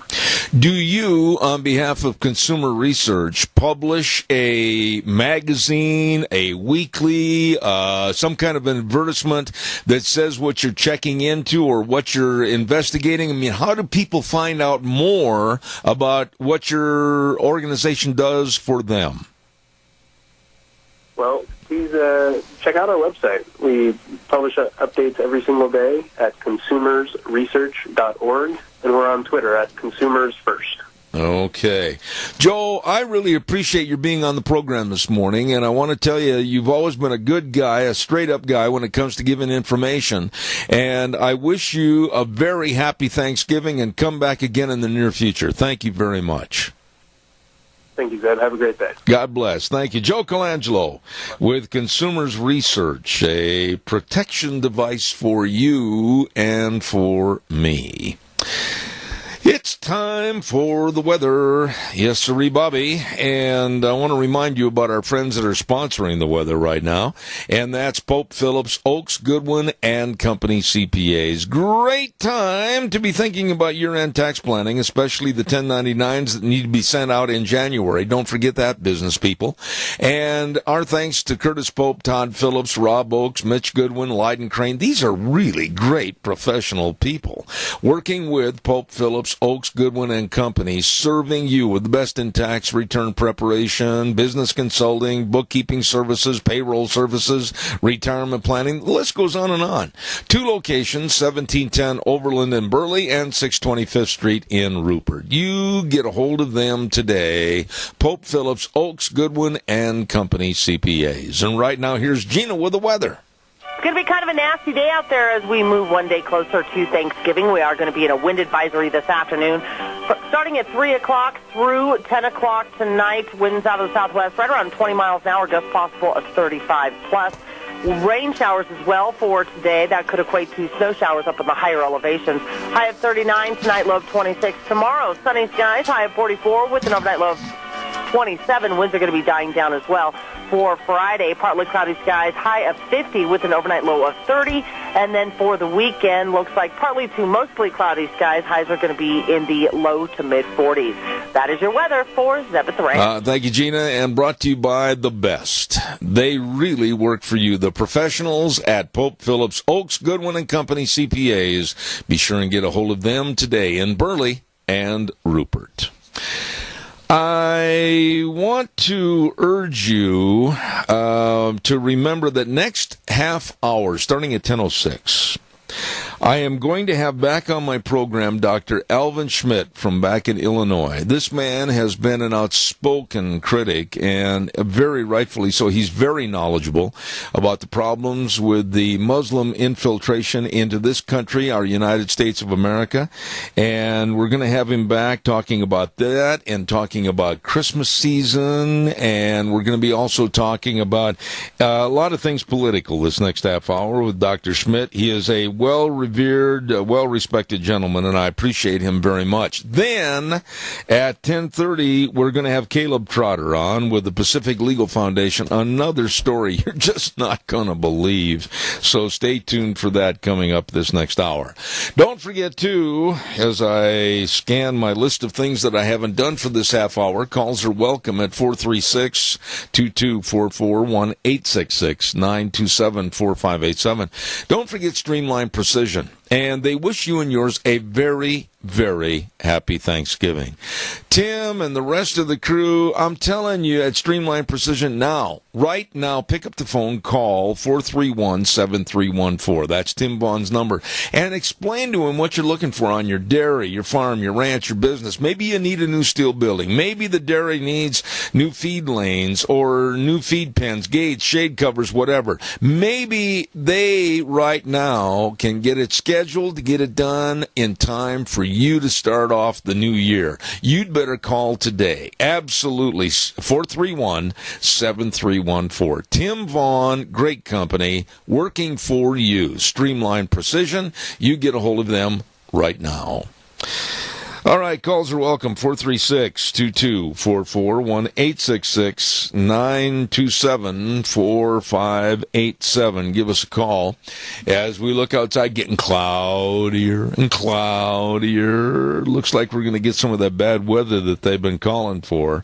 Give me a jingle. While I have just a moment waiting for your call, I want to remind you that tomorrow on Thanksgiving, the big Thanksgiving dinner presented by the churches in the Mini-Cache area, this year they will hold that Thanksgiving dinner at the Senior Junction at 2421 Overland Avenue in Burley, and it's going to be from 11 to 3. Don't forget that. Another great Thanksgiving dinner, a free community Thanksgiving dinner, is going to be over at the Rupert Elks Lodge, presented by Alaska's Best and the Rupert Elks Lodge from noon to 4, and that's going to be at 85 South 200 West of Rupert at the Elks Lodge, and that's going to be another great Thanksgiving dinner. So there you go. A lot of folks that maybe aren't going to be cooking at home, or maybe those that have had to work and not have time to go home and enjoy a Thanksgiving dinner with their family, etc. Those are two great places to go. All right, your turn. Give me a call, 436-2244, 1-866-927-4587. While I'm waiting for your call, I also want to remind you on Thursdays we have a segment on my program called Starving to Death. And I just want to give you some information on that today because we are not going to be on the air tomorrow on Thanksgiving. And so I want to tell you that on behalf of all the locations that we mention on this program, whether it's the AC Drive-In at 601 East Main in Burley, or Burgers, etc., two locations, 124 South Oneida in Rupert and 700 Overland in Burley, and Taco Bandito, 2301 Overland in Burley, and last but not least, Steve-O's, 290 South, 600 West of Hayburn. All of those places are going to be closed tomorrow on Thanksgiving Day because they want to spend some time with their families. So we respect that, but they will be open right after that on Friday, so don't you forget that. Those are some great places to go if you're hungry and starving to death. Boy, Deanne is cooking out in the kitchen. Now, the kitchen is just one room over from my studio, and all those delicious smells are wafting through the door, and I cannot wait. We're going to have the whole family over for lunch at about 1 o'clock this afternoon. And on behalf of my wife and I, we extend to you and your family and your friends and everybody out there in the audience a very, very happy Thanksgiving. You have been so good to us. We really appreciate it. All right, give me a call, 436-2244, 1-866-927-4587. You know, this is really sad that Notre Dame, I don't know if you heard about this or not, they're in a lot of trouble right now. Notre Dame, according to the headline, the Notre Dame football team must vacate all the wins that they have accumulated in this last season because of an academic misconduct orchestrated by a student athletic trainer. Now, I have no idea about the basics of this story, but 21 victories from the 2012 and 13 season, including the 12-0 run that vaulted the Fighting Irish into the national championship game, are going to be scratched off. The school is absolutely livid over this, and they ripped the NCAA for its decision to vacate the wins and immediately said it would appeal. And we're going to kind of follow this story a little bit. I have said for a long time that I thought that the NCAA was too Gestapo-ish, if you will, and too demanding not only the student athletes but also the coaching staffs in the schools.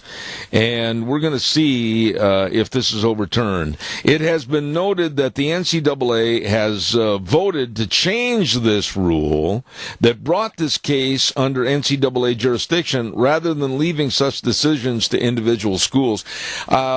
We're going to see what happens on this, but right now Notre Dame is in complete disarray, and it's sad. It really is sad. If they broke certain rules, they should be punished. But it looks like this all hinges on one student athletic trainer that created the problem. And now all these athletes, all the coaching staffs, and the entire school suffering for that one individual. All right, give me a call, 436-2244, 1-866-927-4587. I want to take just a moment here and give you happy Thanksgiving wishes from the Minnecasia Chamber of Commerce. These are wonderful, wonderful people, and we talk to them every Thursday. Kyla gives us a report, and they're just really nice folks over there. And don't forget the Minnecasia Chamber of Commerce, very grateful to this amazing area and businesses, and they thank you for all the support. Don't forget, stop into the Visitor Center at 1177 7th Avenue in Hayburn. They've got all kinds of great things, and they're made in Idaho products and gifts, all of this and more, and they wish you a happy Thanksgiving from the Minnecasia Chamber of Commerce. Also, La Vintage Boutique. This is an amazingly interesting store. 1240 Oakley Avenue in Burley. New seasonal hours to help with your shopping needs. Thanksgiving week, they're open all the way through today, and then they'll be open Monday through Saturday next week, all the way till December 31st. So stop over and just really pick up a personalized Christmas gift at La Vintage Boutique, 1240 Oakley Avenue in Burley, and they wish you a very happy Thanksgiving. As I said, next hour, Dr. Alvin Schmidt from Illinois will be our guest on this program, and we're going to talk to him about Thanksgiving and a lot of other things that I think are being diminished in America, unfortunately. And then at 10:32, Pacific Legal Foundation, Caleb Trotter.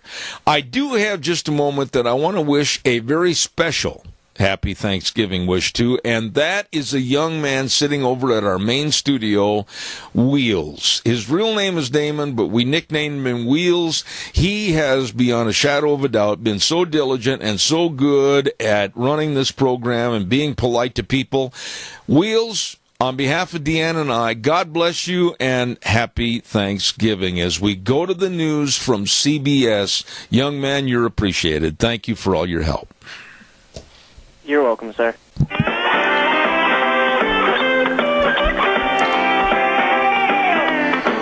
Oh, welcome back.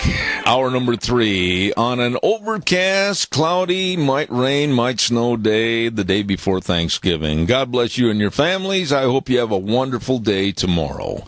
Zeb at the Ranch, I'm Zeb Bell, and our major sponsor, your Magic Valley Les Schwab Tire Centers, all 7 locations, our major sponsor, along with some of our great advertisers like Western Waste Services, always at your disposal. Call them at 734-6969.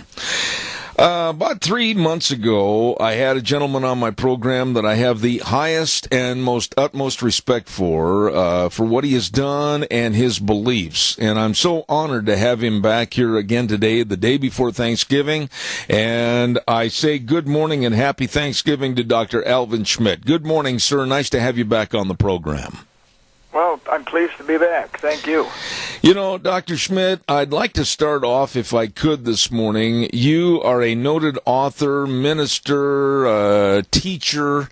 What's going on in this country right now is really kind of scary to me after the election because there's so much turmoil, so much unrest, and there seems to be no end of the liberal kooks and crackpots coming out of the woodwork to cause more unrest in this country. How concerned are you right now that after the election things aren't settled at all? I am very concerned, in fact, direly so, because I don't see the future getting any better. We have produced, by we, I mean our colleges and universities, the basic philosophy that is anti-Constitution, anti-Western Christian influence relative to what's existed basically for almost 2,000 years, at least since the 4th century in the West, when Christian values were basically applied to various aspects of life and politics and elsewhere, is now being decimated. And we have produced, or we are producing, a bunch of students who, as you well know, and we hear it on the news and see it, who are incapable of encountering another point of view. And of course they have learned that from the professors, who themselves are incapable of encountering another point of view. It used to be that colleges and universities were the place where ideas were debated, and that the good ones, the truth, surface and become a part of the cultural life. Today, that is all taboo, and hence we are having people on campuses that are opposed to the First Amendment, the right to free speech. We have, for example, individuals who have safe zones where they, on campuses, no one can disagree with them. In other words, if you do, they're offended, a term that I despise in itself. And I saw a cartoon a couple of weeks ago on the computer that I really thought captured it visually. It had one of these 3-4-year-old playpens where we put a kid in at age 3 or 4, or even maybe younger, and here was a college student sitting in one of these playpens with a nipple in his mouth and then a label across his chest, "Please don't offend me." Yeah.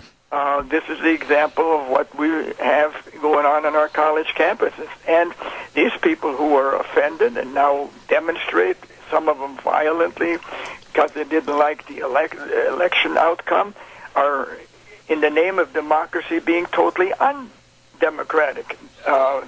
They really don't want democracy. They want a kind of a fascistic government to rule, where you don't have any opposition expressed verbally or any other way.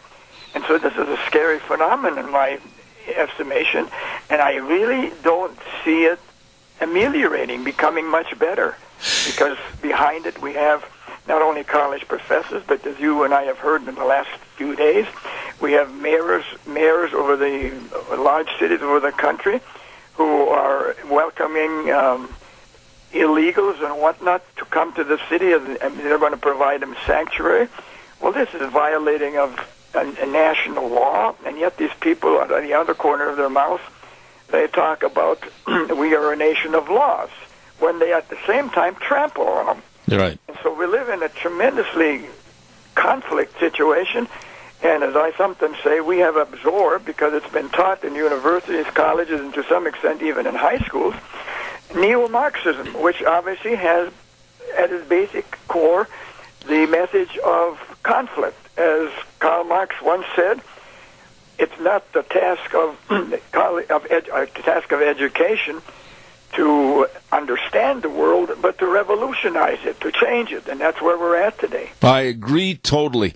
Let me say this to you, sir, and correct me if you will. But I look at the younger generation, the millennials right now, and I watched one of them on television the other night from Hampshire College as he tried to assuage our feelings into, oh yeah, we should take down the American flag. Oh yeah, it's a note of oppression. We should burn the flag. We should do this. We shouldn't have it up. And I got to thinking that the reason that these young millennials, not all of them, but many of them, feel this way is because they haven't lost anything in their lifetime of maybe 20, 21, 22 years. And when I say that, I'm talking about, I remember my generation with the loss of life in Vietnam, the loss of freedoms that we saw happen in this country that we had to regain and retake. This generation of millennials, they've had everything handed to them, and they don't know what it's like to lose, so how can they ever win? You're quite right. They've been brought up and really haven't been brought up. They've become older chronologically in terms of years, but in reality, they're still living the life of a kindergarten. That's right. This is why they're offended today. They can't entertain another idea, and basically, they are engaged, and although they don't know it, in a form of cultural suicide. Right. Because if they want to do what you just mentioned, it won't be very long, and they'll be the ones that will be persecuted as well. But they can no longer think logically because, you know, my book, A Menace and Multiculturalism, I wrote back in '97. I indicated, for example, that it was surfacing at that time that to think logically, there is a negative term among the pro-multiculturalists. They call it logocentrism. In other words, it's another kind of bigoted way of seeing and responding to life. But logic no longer counts. And so what counts now is what makes one feel good. Yeah. So we have even history chapters today that are what I call feel-good history rather than factual facts of history.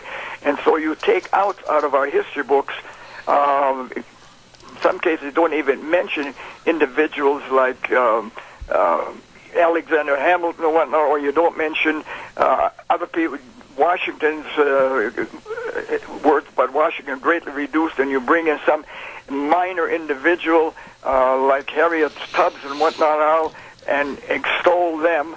And so you don't learn any history, you don't appreciate your country, and this is why a person like you mentioned a little while ago can speak about burning the flag and whatnot. Well, the flag is a symbol that represents the United States, and I have often said, where else have you found more freedom in the history of mankind than you have found in the United States? That's right.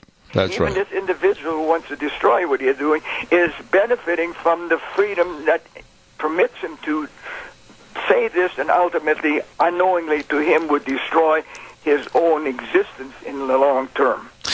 Let me jump over to another subject because of time constraints, and I want to have you again correct me if you think I'm wrong. But in the last couple of years, I've been very, very concerned about the praising and the raising up of Islam and Islamic principles in our country, and yet at the same time, the condemnation and the putting down of Christianity. I am extremely concerned what's going on in this country going into this Christmas season with those that want to eliminate anything to do with Christmas, with the nativity scene, etc. And yet there's still this praising for an ideology that does not fit into our nation and what our nation holds dear. Do you agree with me on that? I do. It doesn't even fit into basic human values. I have often said, I speak quite often on the topic of Islam to different groups, and I said when individuals, as we have heard over the last, since 9/11 at least, all the way from George W. Bush to Tony Blair, the Prime Minister of England, and other individuals, that Islam is a religion of peace, I say, there are only one of two conclusions one can draw. Number one, they have never read the Quran, which is filled with 109 violent passages against the unbelievers, the infidel, which is you and all other people who aren't Muslims. So they have never read the Quran, I said, or two, if they have, they're lying. There's no other option. Well, for the most part, they're probably lying for the most part. But the term of Islamophobia, I just saw this morning on the internet, of how in Canada this term is now being used by police forces and whatnot to intimidate people or to advance the cause of Islam. What they don't realize is that that the very term Islamophobia, which was created in England in the early 2000s, the individual who created it has now apologized for having introduced the term. But his apologizing for it is not going to remove it because it's become a part of our language today.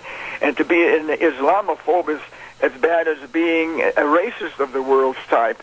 And what's really happening as a result is they're promoting the Islamic religion, which says that the unbelievers are to be annihilated. The Quran is full of it. I often tell people, buy and read the Quran. But people don't. They don't even read the Bible. Of course, they're not going to read the Quran. But that's the fact of the matter. And if we know any history of Quran, of Islam, for example, it's been violent from the days of Muhammad. I have often said that Muhammad was Islam's first terrorist. He was. He engaged in 27 battles and had planned a number of others. And when you read about his history, the man was an extremely violent man. Well, and that's become, and his successors have followed in the same vein. And so this is what we have. And it wasn't until the advent of basically political correctness in the last 30, 40 years that we ever saw Islam in the light that we do now. In the past, we clearly spelled out what Islam was, namely a threat to Western civilization values and, of course, Christian values as well. But our society today has become extremely ill-informed relative to Christianity, so that anything goes. And so we hear, for example, that all religions are equal. No, they're not. They never have been. But when people say that, they indicate they haven't had any kind of education or knowledge to inform them what the facts are. And we're reaping the fruits of it today. We're actually, the West, entire West, and Germany is an example too, engaged in massive cultural suicide, and they don't seem to know it. Absolutely. I have said for the last couple of weeks, when the name of Keith Ellison has kind of gone to the top for the Democratic National Chairmanship, I have said buyer beware. This man, Keith Ellison, a devout Muslim and a supporter of Louis Farrakhan and the Nation of Islam with ties also to jihadist movements over in Palestine, I have said we have got to really wake up and smell the coffee. The Democratic Party is thinking of putting him in charge, and that's one more step, sir, that I see as the downfall of our government and our politics in America. Would you agree? Oh, wholeheartedly. And the tragedy is, to agree makes me, what shall I say, almost shudder. It's hard to believe it's true. I came to this country 50 years ago. I grew up in Western Canada and the like, and just to think back when I came, this country has changed so immensely that it's hardly recognizable anymore. We still have more freedom than anywhere else, but it's fast disappearing. And when the Democrat Party, by the way, I prefer to say Democrat rather than Democratic because they're not democratic. So I said, technically the official name is Democrat, although the media keep calling it Democratic. It's just a side comment. But individual like, the individual from Minnesota, Keith Ellison, is a devout Muslim, and if the Democrats pick him, they'll hopefully further annihilate themselves. I would certainly hope so. If not, then the public is as gullible as they are in places like Germany and elsewhere. I agree. I want to talk a little bit more about Christmas. We're going into the Christmas season, and every year for the last decade, it's become more pronounced that there are those that hate Christmas and Christianity. They hate the nativity scene. They want it all abolished, but they're not smart enough to realize that Christmas and the birth of Jesus Christ is a federal holiday, and nobody should ever be forced or coerced to take down a nativity scene and basically turn their hands and run. What would you say to people that are becoming weak-kneed about, oh, well, I won't display the nativity scene because it might offend somebody? I am going to display even more nativity scenes this year, Dr. Schmidt. I have 10 in my house, and I'm going to have about 3 or 4 outside my home. I am not going to weaken. You're right. And one could say that, for example, when we take down the nativity scene, and particularly when Christians seem to have no problem with it, one could recall the verses, I think, of Jesus when he said, "Whosoever confesses me before men, I will confess before the angels of God. And whosoever denieth me, I will deny before the angels of God." And this is, in a sense, an application of it. When we're taking away Christian testimony, Christian symbols, we're really ultimately slapping Christ in the face. And I can understand people who aren't Christians doing it, but when Christians capitulate to it and see nothing wrong with it, well, they become Christianity's enemy and are as bad as though they weren't Christians. And yes, it has been going on for some time in our country, for example. It's another way to attack Christianity is to remove the symbols. We have it not only at Christmas time, but we've removed it in many other instances on college campuses. For example, the cross can no longer be publicly displayed because immediately you're offending somebody. But we never ask whether the Christians might be offended, who are still, numerically speaking, the majority in the country. It's somewhere still around 68, 69% of the population that claims to be Christian. How committed they are is another matter. But nevertheless, there's still a majority. And the majority can be offended, but the minority can never be offended. And so we have a double standard, and that double standard ultimately is really, again, detrimental to our society at large because all of us, this country, has absorbed a tremendous amount of Christian values into the basic political, social structure. And by removing Christianity and its symbols, they're basically undermining that. Let me ask you this. Would you say or agree with me that Christians in general have become, and I'm going to say this, and I might offend some people, but I mean this. Christians in general and many of the ministers involved in teaching and preaching the sermons from the pulpit have become cowards. They're afraid to speak out on the basics of Christianity. We've lost our backbone. We've lost our bravado. We've lost the John Wayne attitude of really standing up and being proud of who we are. Is that a fair assumption? Yes, it is. I have been telling it even to clergy, and I've probably not made myself too popular. And I've noticed, particularly in the last 25 years, that preaching today has become devotional. It's no longer didactic. They no longer teach. The word didactic, as you and I know, it comes from the Greek word meaning to teach. Sermons no longer teach. And today, a sermon is over in 10, 12 minutes. Myself being a Lutheran clergyman, graduated 50 years ago. When we graduated, we were expected to preach 25 minutes as a minimum. Today, 10, 15 minutes, and it's all over.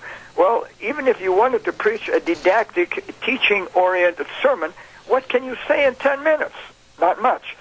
But because of the sacred hour, everything has to be over in 60 minutes, sort of culturally defined. We have our clergy capitulating, adjusting to that phenomenon. So basically what the average church service is what I call an hour, a devotional hour, no longer an hour that instructs and teaches and edifies the people relative to what Christianity is and what they as Christians ought to do in society to, as Christ has let their light so shine before men that they might see our good works and glorify God in heaven. Have we reached a point in history, I've only got time for this last question and answer, but have we reached a point in history where the Christians basically walking away, cowering, and sometimes just absolutely not professing their faith, can it ever be regained, or have we gone too far? Well, that's a very good question. I don't know one can hardly say whether it can be regained, because we've never had a situation where prominent countries who have had Christian values have lost them. So it's a hypothetical question, whether we can regain it or not. My conclusion would be probably not, because I think it fits the pattern of us being in the latter days. And when the latter days come,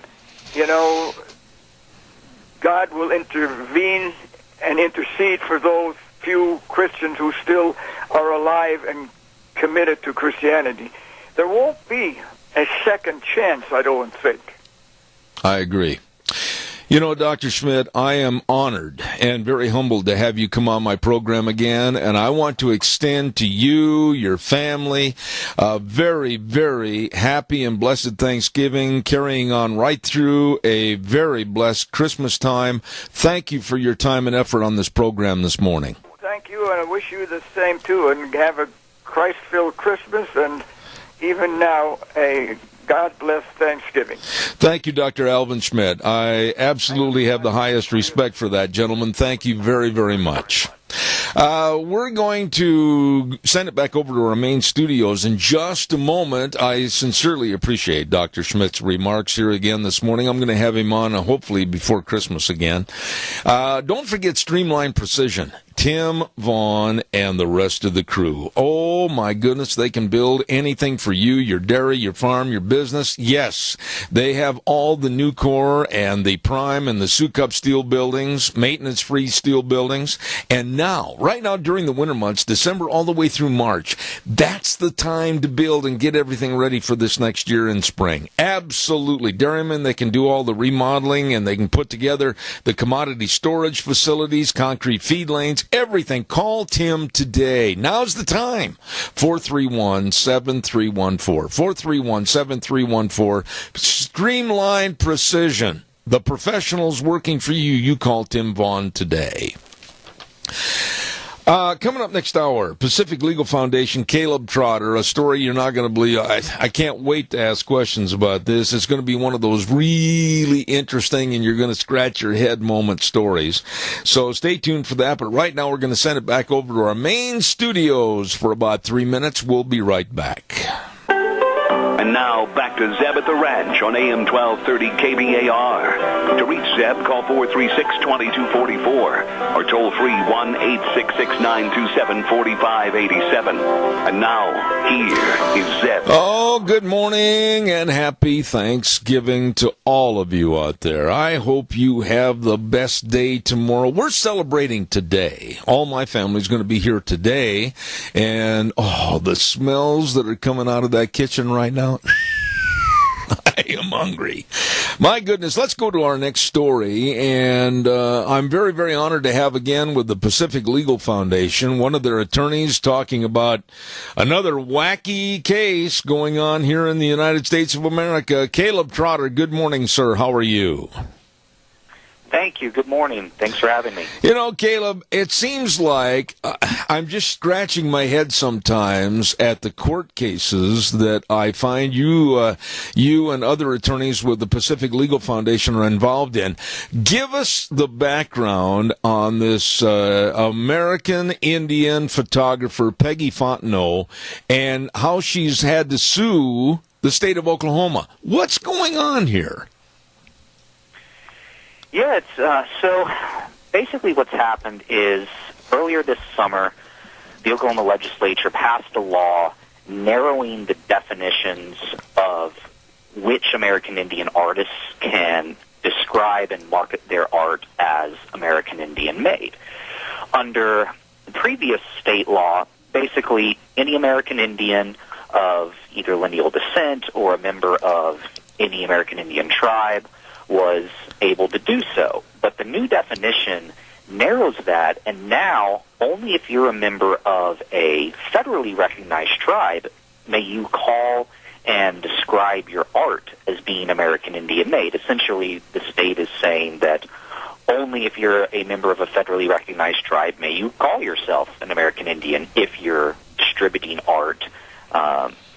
And it's in direct conflict with a federal law passed back in 1990 that says that there are 3 different categories of people who may call their art American Indian, and that's if you're either a member of a federally recognized tribe or a member of a state-recognized tribe, of which there are many, or if any of those tribes has certified you as an artisan, then you can as well. So under the federal law, it creates this large, broad market, but Oklahoma has said, no, we only want members of the federally recognized tribes to do that. And so my client, Peggy Fontenot, she is a member of a Virginia state-recognized tribe, the Patawomeck. She's been an artist for 30-plus years. She's won numerous awards for her photography and her beadwork. But since she's a member of a state-recognized tribe, she's now effectively prohibited from continuing her trade in the state of Oklahoma. What? I'm sitting here, Caleb, pardon me, but I'm scratching my head with both hands. This lady is an American Indian, is she not? She absolutely is. Okay, and belongs to the Patawomeck tribe, a tribe that I believe a derivative in Wisconsin where I was born and raised, the Potawatomis, another tribe, but just because it's a state-recognized tribe in Oklahoma, yes, the Patawomeck are here, but it's not a federally recognized tribe, they're trying to stop her from showing her artwork? What's going on? I just don't understand this at all. Yeah, basically from news reports from when the law was enacted this summer, it seems that some of the large federally recognized tribes in Oklahoma, of which there are several, basically pushed for this law as a way to protect their own members who are artists from having to compete with other artists from out of state or just artists from other tribes. And there some other political things and questions of whether certain tribes think that there should even be state-recognized tribes that we don't really need to get into or really want to get into. Yeah. But it seems that what's happened is these large tribes in Oklahoma have pushed for this law really to just protect their own people, and they claim that it's necessary to prevent fake and fraudulent art, like things mass-produced out of the country, from being sold as American Indian when they're really not. But what the law actually does is it keeps legitimate artists who are well-known and intricate members of the American Indian community, like Peggy Fontenot, from being able to continue doing what they've done for decades. So they've just gone way too far with this law, and it's unconstitutional on several grounds, and that's why we were happy to represent Peggy Fontenot in bringing this lawsuit. Let me ask you this, Caleb, and I'm a little bit hesitant about wording it in this regard, but do these people, American Indians, that I have the highest regard and respect for, their artistry and all their paintings and depictions of the past and the Old West, etc., do they, the Indian artists, have to pay a fee to belong to a certain organization, etc.?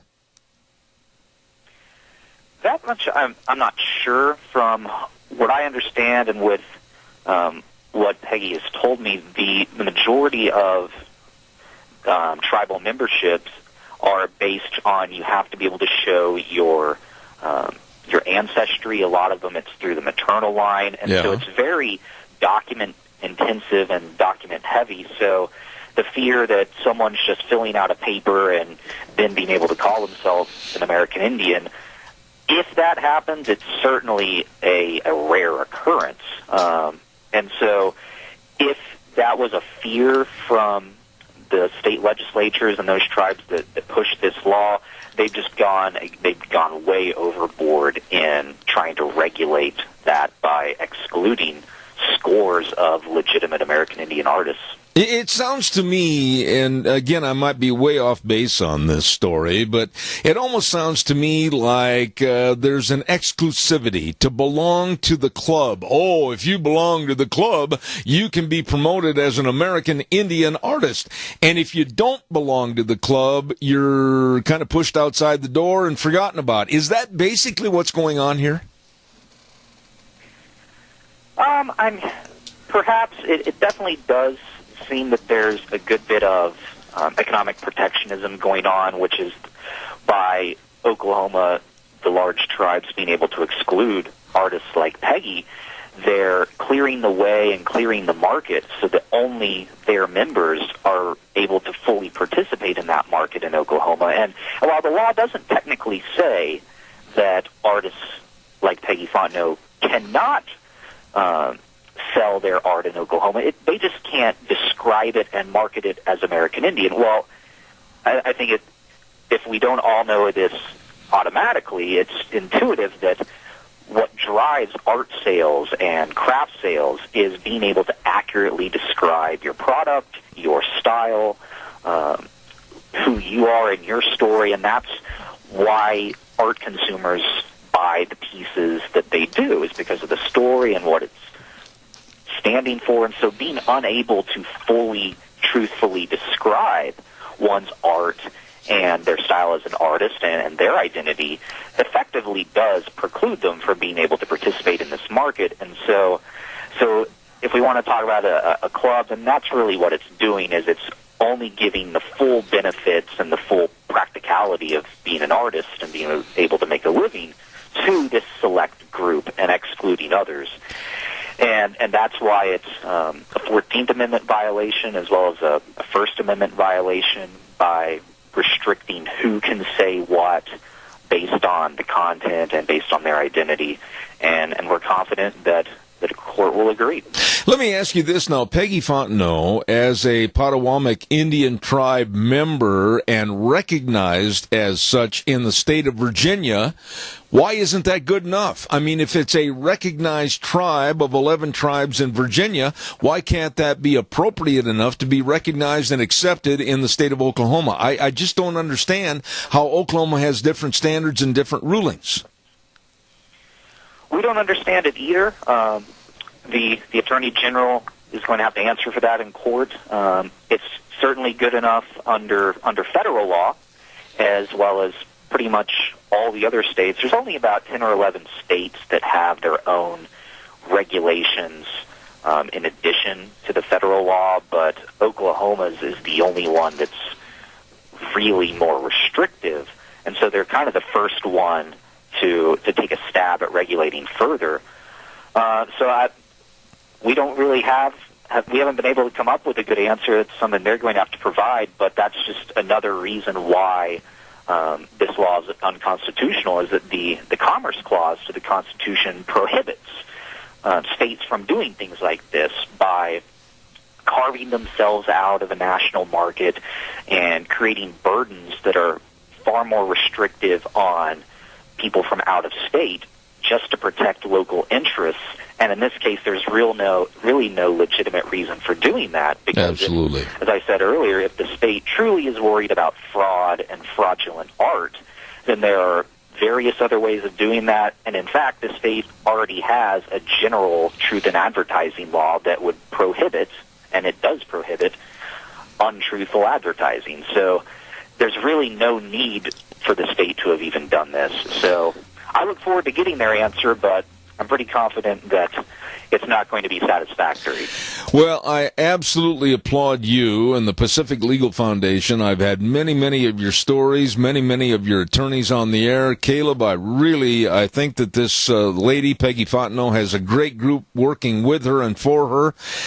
Let us know the outcome on this, because I'd like to do a follow-up on this story if I could. Absolutely, and we certainly appreciate your support in having us on and letting me tell Peggy Fontenot's story today. And by the way, before I let you go, how can people follow not only this story, but many others that are being taken on by the Pacific Legal Foundation? Where do they go? Sure. The best place to go is our website, which is www.pacificlegal.org. amherstlegal.org. All right, sir.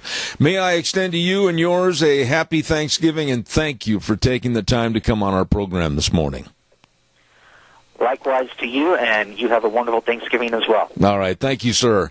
Very interesting story about an American Indian lady artist, Peggy Fontenot, and she's suing, rightfully, the state of Oklahoma for violating her constitutional rights of free speech and earning a living. She's a full-blooded Indian lady, and she's put on her works American Indian Made.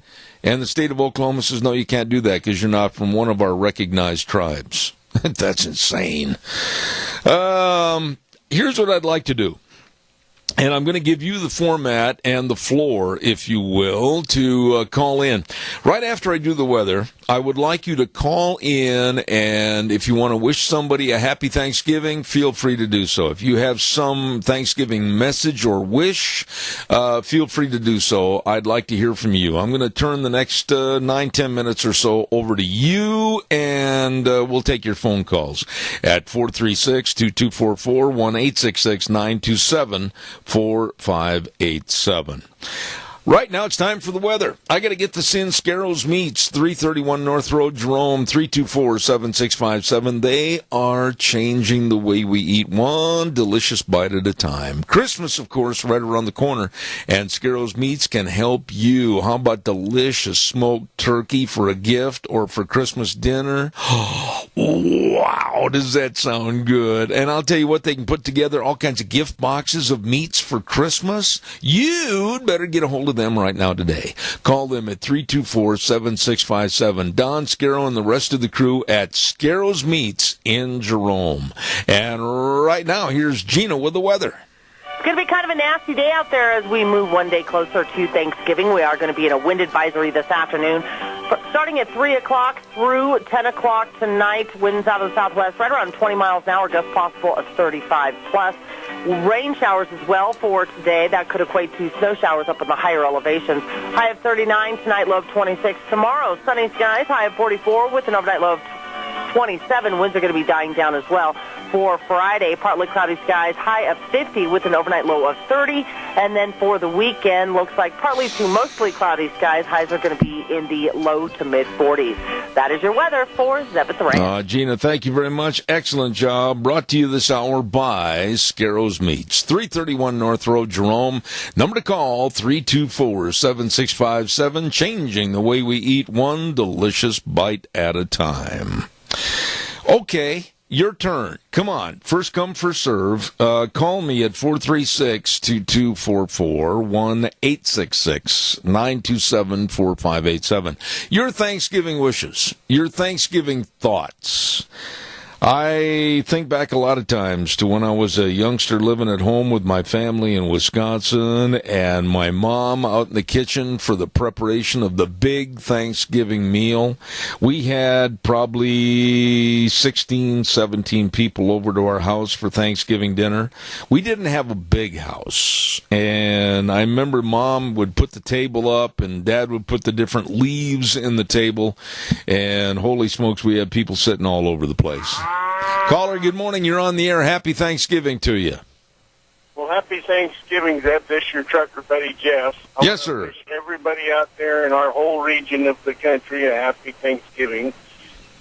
Well, that is awfully nice of you, and right back at you. Happy Thanksgiving, and I just hope everybody takes a little bit of time and remembers thanks before the meal. Well, you have a good day now. All right, sir. God bless you, man. Thanks so much.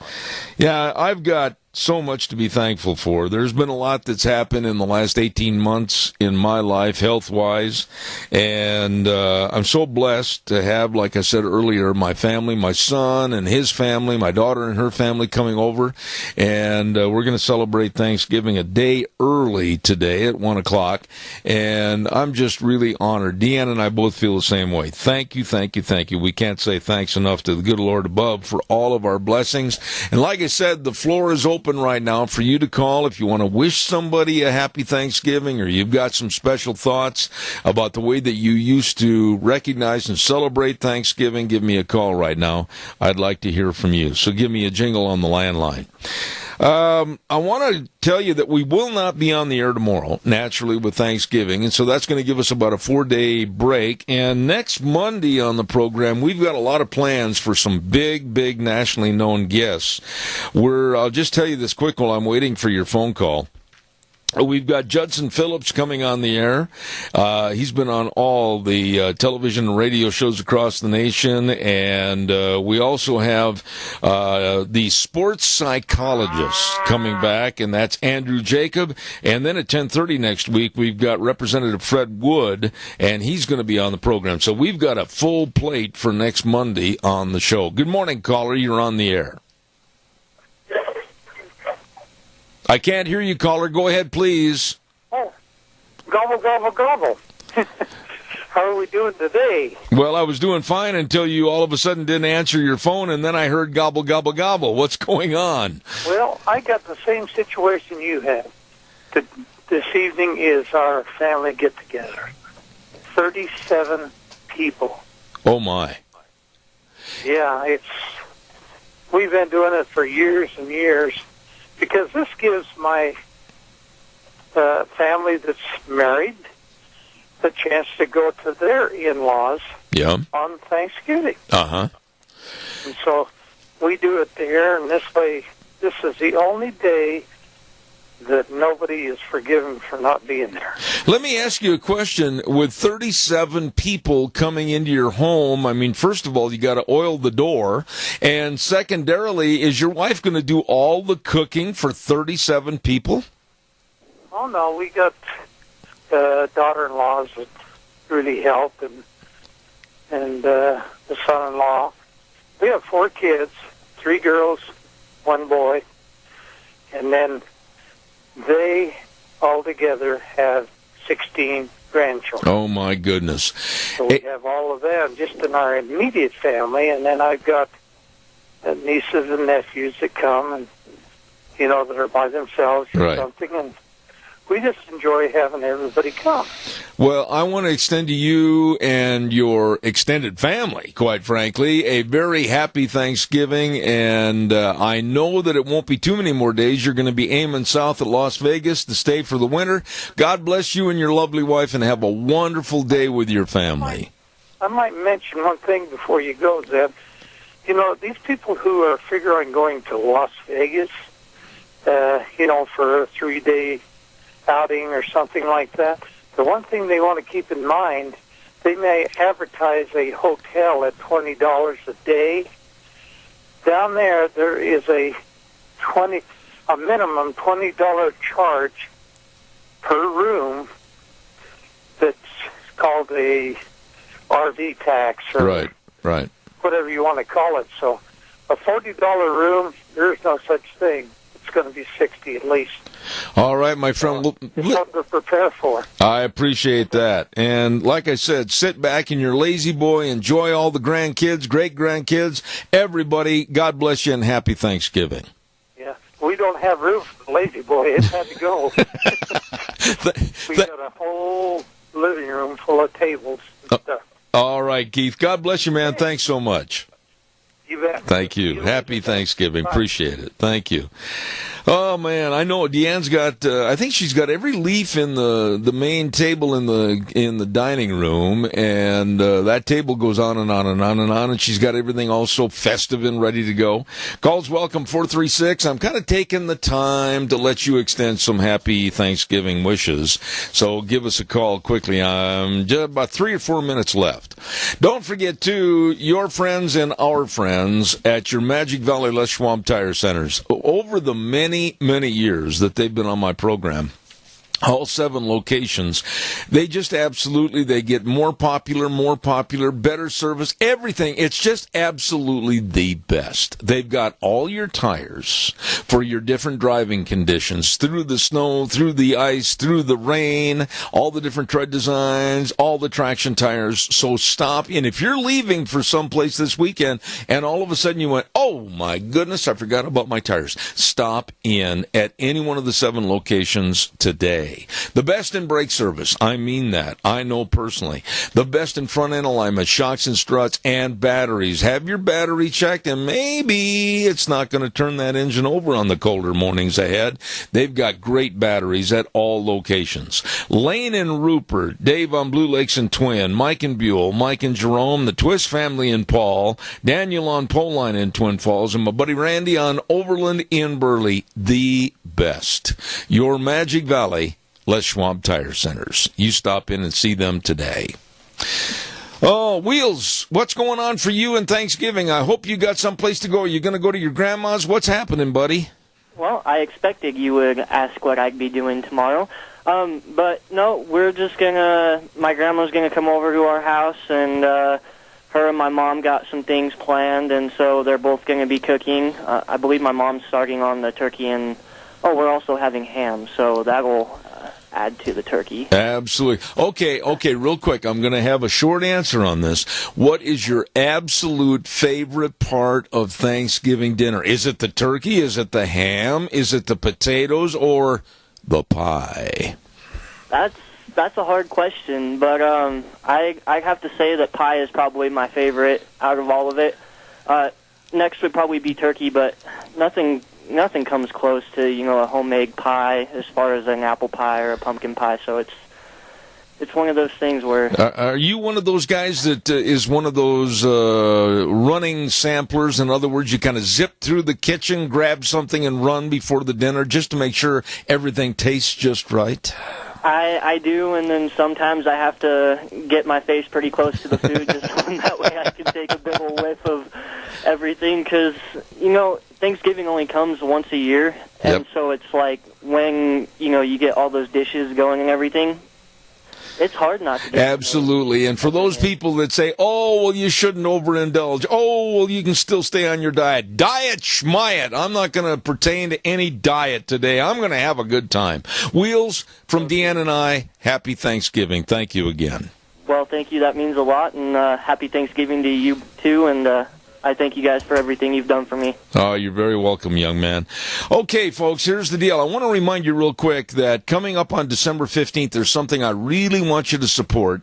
That's join us for an old-fashioned Christmas at Denny's Restaurant, America's Diner at 611 Overland in Burley. Thursday, December 15th from 8 in the morning till 11. I'll be broadcasting there live. We're going to have carolers from Oakley High School, great food, prizes, just Christmas the way it should be at Denny's Restaurant, America's Diner, December 15th. Don't forget that. Until next Monday, I want to wish you and yours a very happy, a very blessed Thanksgiving. God bless all of you. Thank you for your listenership. Thank you for your support. And we'll be back at 8:06 again next Monday. Ride the horse for 3 hours right here on KBAR 1230 AM and all over the world with ZebBell.com on the internet. The way things were are the way things ought to be. See you Monday morning. God bless.